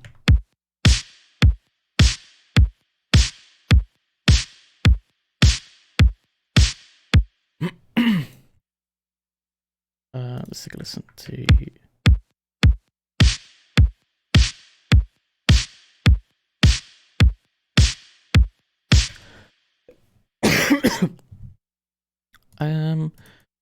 The hi-hats I chose for this one are the ones from the Yamaha MR10, which sound like this. But that made them a bit more short. Increased the attack slightly. I didn't really want to have a transient in there. That would mess with the kick and the snare transients. And as you can hear, there's a delay in here as well, which is just gonna give it that extra groove. I could have just duplicated them like this, which I did in the beginning, but that would have sounded unnatural. And by adding this delay, you're essentially adding a hi-hat in the middle of all of these hi-hats, but it's a different variation of it, which is going to make it sound more natural and going to give that variation that goes through the whole song.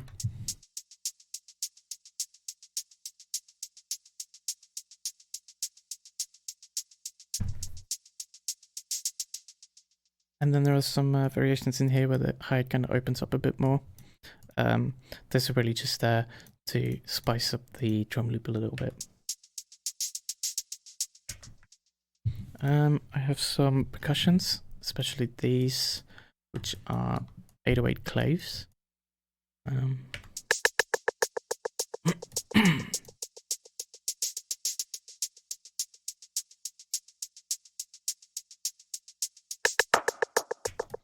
then I have a clap 7, which, again, these are all going to be percussive elements basically in the song, just to spice up the drum loop. That's pretty much it with the drums. The only thing that becomes different in the second section is that it adds a hi-hat, which is this one, and a 808 ride, which is just going to sit on top, just to kind of fill out the high frequency of the drums slightly.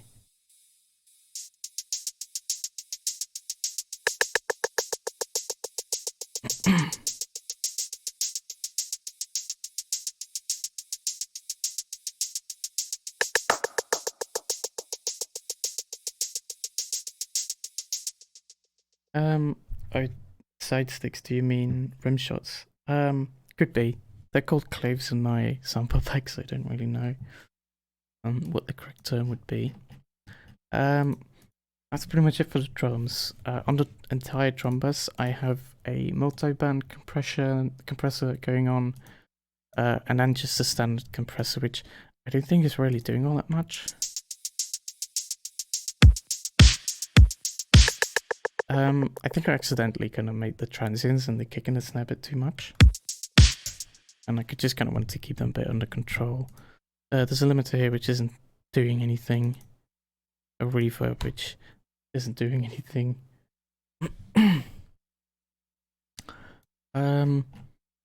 That's pretty much it for the drums. And then one more thing is the effect that goes into the crash, which is a white noise sample from Cymatic.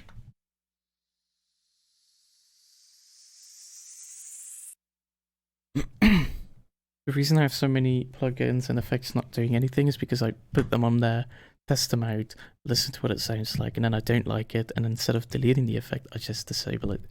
I probably should delete them, but that's just kind of how I do.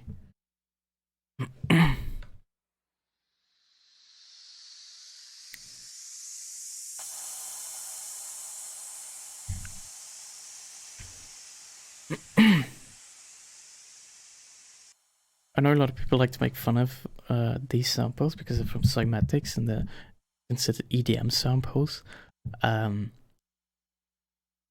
But they just work really well to kind of fill up those transitions between different parts of the song. And I mean, I couldn't find any better noise samples than the ones from Cymatic, so we have to give credit where credit's due. Then for the, obviously, for the end of the song, we just need to record it into a new audio channel, pre-effects, which is going to take a small part.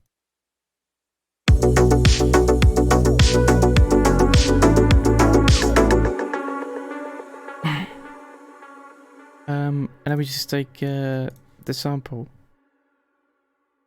and then we can start messing around with the timing again. One of the weird ways you can do it, like I did in Allude, is by taking the warp off and then just detuning it, repitching it. Or you can warp it and then take repitch and then change the BPM to whatever you like. 95, 85.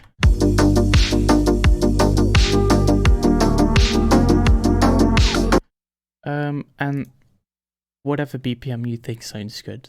If you want to raise the BPM, make it faster.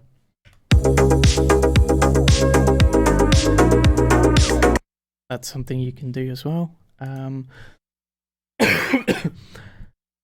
Apart from that, I don't think there's anything. Oh yeah, we got the master channel, which is again doing a whole lot of stuff. So we've got a wow control in here for some colorization, saturation. An ozone isotope EQ.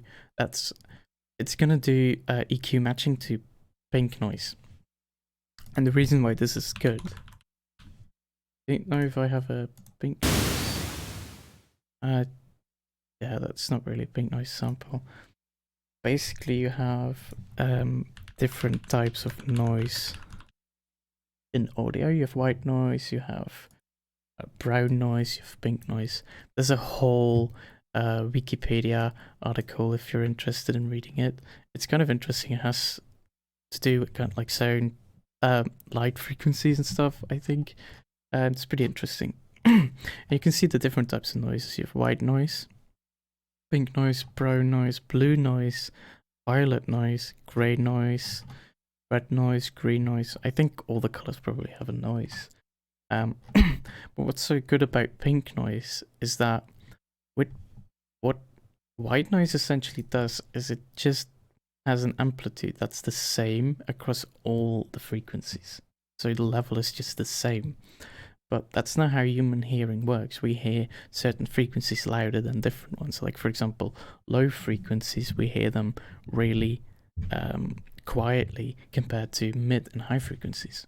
And what pink noise does is it basically is noise where all the frequencies are the same volume, to our human ears, and this is what that would sound look like in a spectrum. And the reason that you want to do EQ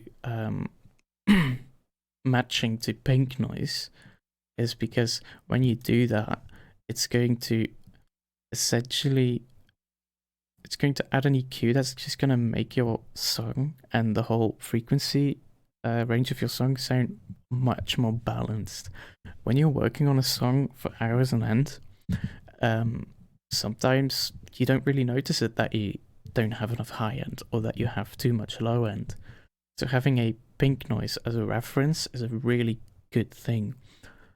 I heard somebody once say that if you want to have the perfect mixdown, you want to have a pink noise that is just loud enough so you can't hear any elements in your song anymore. And then you want to raise those elements just till the point where you can hear them above the pink noise. And then do it with the next element. Just raise the volume up until you can hear it and then go to the next one.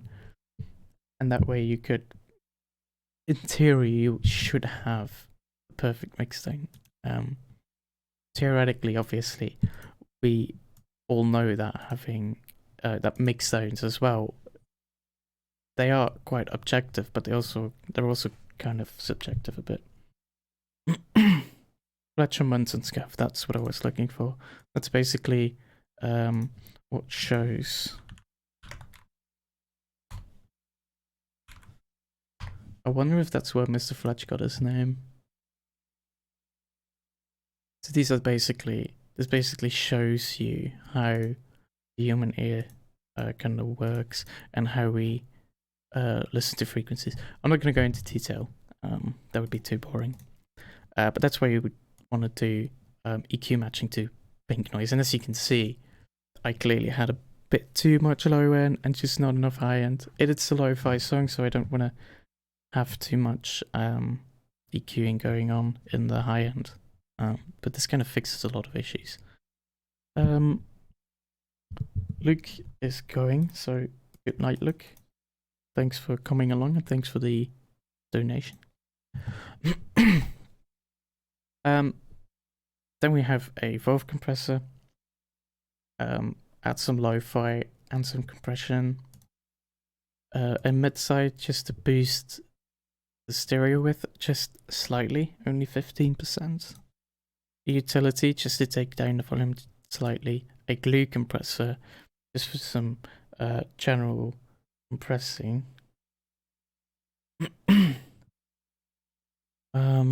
Then we have the FAP filter, and then we just have an oscilloscope, which I just kind of like looking at.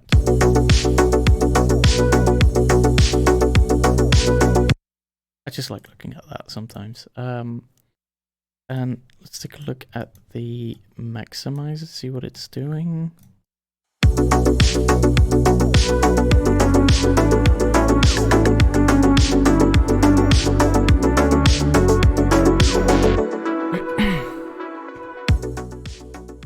As you can see, it's doing quite a lot of limiting, but that's okay because it's not distorting.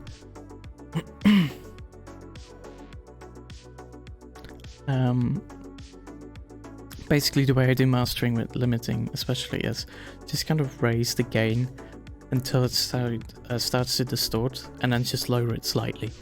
You can play around with the look ahead. If I turn this look ahead all the way down, it's gonna distort like hell. So you want to be careful with that kind of stuff. The attack, again, is going to have an influence on your distortion, the style you use. You just kind of want to experiment with whatever works for your song. I wouldn't take this preset that I made and then save it and then put it onto a different song. It just depends on the song, really. I think we did everything for Aura. In my opinion, when you look at something like this compared to a drum and bass song, it's kind of simple. Like, the sound design isn't really too complex. It's pretty basic because it's so based on synthwave music, which is just like based on 80s music, which is just really, really easy and simple sound design stuff. So it's not really too difficult to make a song like this, in my opinion. Do you compensate the Pro L output? I don't. I probably should compensate it to -1 dB, but I don't. When I listen to my songs on Spotify and SoundCloud and such, it still sounds fine to me. I'm not compressing like Noisia would do, for example, so I don't think I'm gonna run into any issues there. That's pretty much it for the songs. I'm just gonna play some music, and maybe somebody has some questions. I'll happily take them now. Like, guys, this is the chance to ask Voyage everything you want. For people that want to see the studio tour, by the way. Oh, okay. We're going on a tour.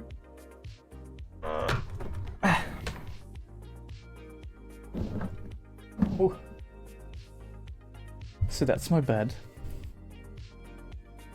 That's my bonsai. This is my setup. Hold on. Hold on, guys. We're going for a ride. We have second monitor, which is for streaming stuff. We have the main monitor. We have the Christmas lights.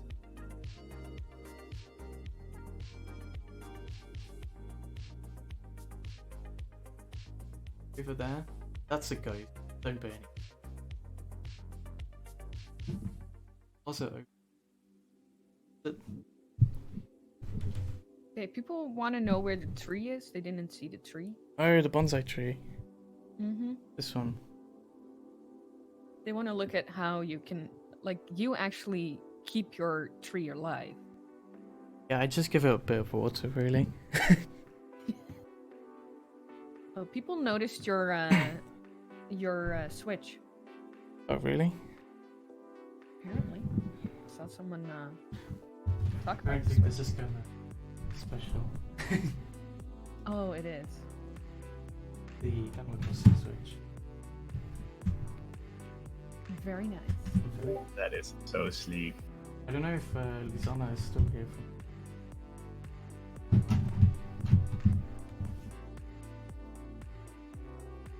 I Okay. already want to apologize if you hear weird noises. My cat has her crazy 10 minutes. So that's that. Yeah, there was another question for you. Hmm? Since you have 3 aliases, how do you decide which genre to work in? I don't know. For me, music. For me, drum and bass was kind of the thing I really, really like. That's kind of my main thing, you know. And that's where I started off with. And then when I started making synthwave music, it obviously didn't fit in the drum and bass stuff I did. So I had to go in and make a new alias, and it's the same thing with the lo-fi hip-hop stuff. So when can we expect how do you call that again? When two people work on a song? A collab.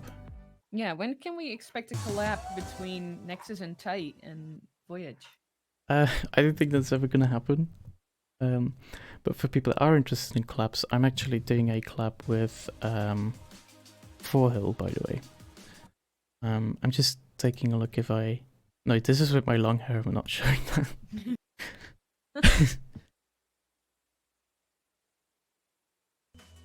No, fuck, I showed it. Jasper asks, how did you get into synthwave? I think like a lot of people, I listen to a bunch of stuff from Electronic Gems, like Resonance by Home, for example. And that just really got me into the music.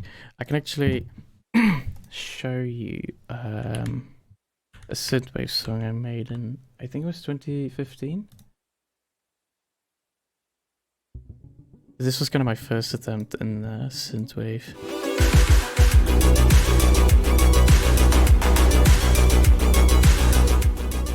Hmm? Did anyone say anything? Nope. Okay.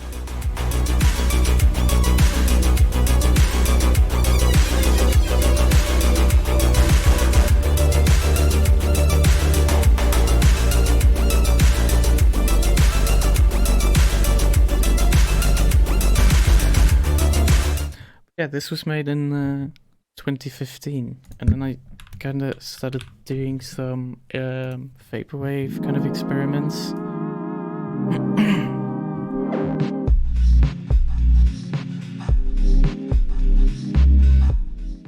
And that was just kind of me kind of messing around with a bunch of different things and kind of finding a sound, I guess. And it took me a while to get there. But then when I made Paradise and I started making more songs like Time and Beyond and Dynamic, it's really when I kind of started to really get a feel for a sound, I guess. But I've been experimenting with like chill wave and synthwave and stuff years before I started Voyage. So, how do you come up with your song names? There's a cool website called Amazing Space, which has a glossary of space terms, which is a website. Just there's so many terms for space stuff. That's where I go for inspiration. Either that, or I look at drum and bass songs that I really like Paradise by Fred V, for example, which is the title of my first song. So you stole the title. I mean, I don't think I'm the only one with the title Paradise. I mean, you can. For all we know, Fred V stole it from Coldplay. Ah, that could be as well. This is me DJing in the background, by the way. You guys are wondering. That's actually your evil twin brother who produces drum and bass. Yeah. You can tell by the hat, it's different. Yeah, it's different. Fun fact, by the way, this hat is from Liquidity, which is a drum and bass brand. And this party was from Rampage, which is a different drum and bass brand. And when I went into the venue with my Liquidity hat on, the organizer, Murdoch, came up to me and he said, no, you can't wear that when you go on stage. So he got me a Rampage hat for free. So long story short, if you want free stuff, wear something from a different label and they'll give you free stuff. Yeah, because, I mean, I was gonna wear a hat because my hair looked disgusting that day. So, like, he has to give me that free hat, basically. I mean, yeah. I obviously didn't mean to do it, but when he said you're getting a free hat, I'm like, yeah, sure, bro. Just give me a free hat. Does anyone in the chat have any special magical questions? Remember, you can ask anything. For example, the name of his cat. Oof. Oof. Wow. What are they? What are the names? Let's see if I can find pictures. I have one picture. This is Leia, like Princess Leia from Star Wars. I'm just gonna look in the... I'm looking in the Vila Discord at the pictures I shared. Exposing all the Discords you're in. Hmm? Exposing all the Discords you're in. No. I'm doing it on my second screen. Yeah, okay, fair, but you... never mind. I think most people are from the chill scene Discord. And if you're not, you can join the Chill Synth Discord. This might be not suitable for work. Very not safe for work. Yeah, this might get me banned from Twitch now. Anyway, what are the names? I quit the stream. I quit the YouTube video. We'll just continue at Spotify. Actually, I think I have a video of the cats, by the way. Oh. We're in for a treat, chat.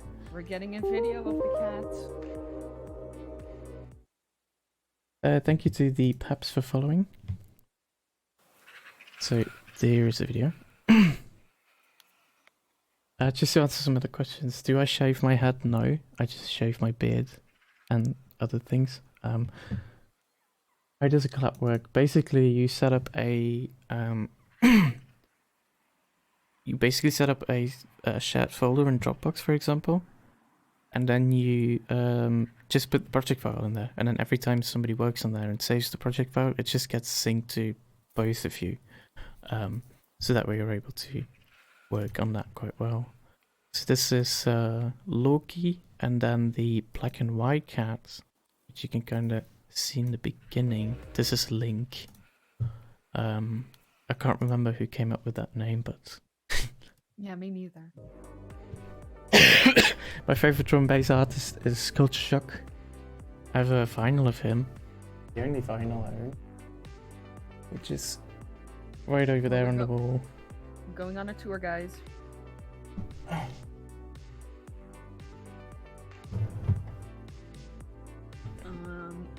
Who is the best synthwave artist? Best synthwave artist. I have a couple ones I really like. I think my two favorite ones are probably Memorex Memories and Delora. Those ones really stand out to me. They have a really unique sound, so that's really cool for me.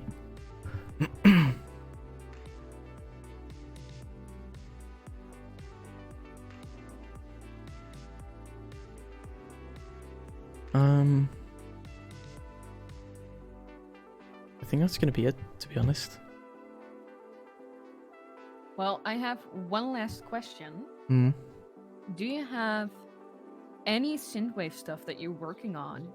Maybe it's not finished, maybe it's almost finished, that you can sneak peek to the chat? Just like a little... Let's see if I can open up the project file. I'm just gonna do this in the second screen. I don't want. Oh yeah, we're gonna make it real sneaky.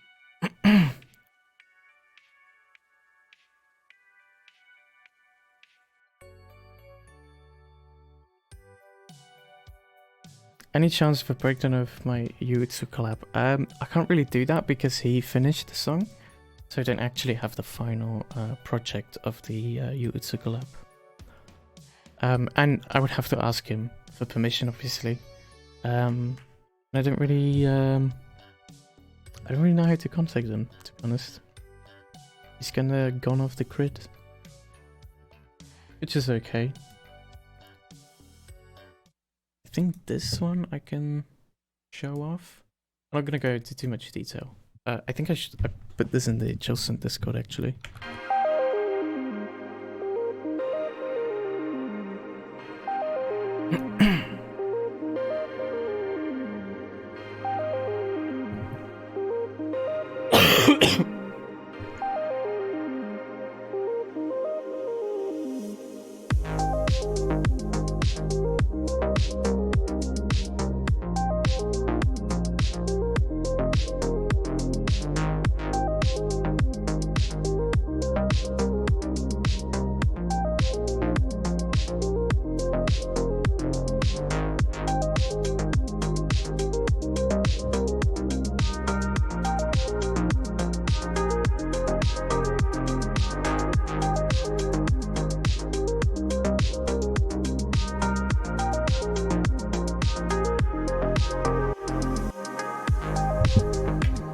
Yeah, that's it. That's one of the songs I'm working on. Je ne pas parler français. I have French in school, but I never really paid attention to French. Croissant. Croissant, baguette. That's kind of it. Uh-huh. How long have I been streaming? I think 2 hours and a half. You've Yeah, about 2 yeah, hours. 2.5 hours Yeah. ish. Am I still making drum bass regularly? Not regularly anymore. I think for me the interest has kind of switched to chills and stuff. So that's Also, good. he's still waiting on a vocal to finish a song. So Yeah, that as well. Hope that gets finished soon. I'm just gonna drop the Discord in the chat that I hang out in. if you wanna talk to this man, in that Discord. Yep. And thanks, Brandon, for the $20 donation. That's more than I that's more than you should give me, but whatever. Thank you so much. And thanks to everyone else that hung out during the stream. I hope that you can watch this stream again. I hope it's going to be saved as a VOD. I think it will. Yeah, you can watch the full stream. I might do others in the future. I don't really know yet. Maybe track breakdown of some other songs like Beyond or Hyper. That's pretty much it. So again, thank you so much for hanging out. I'm gonna go hydrate, and I'm gonna go to the toilet because I really need to. Yeah, that's it. So thanks again, and I will see you in the next one.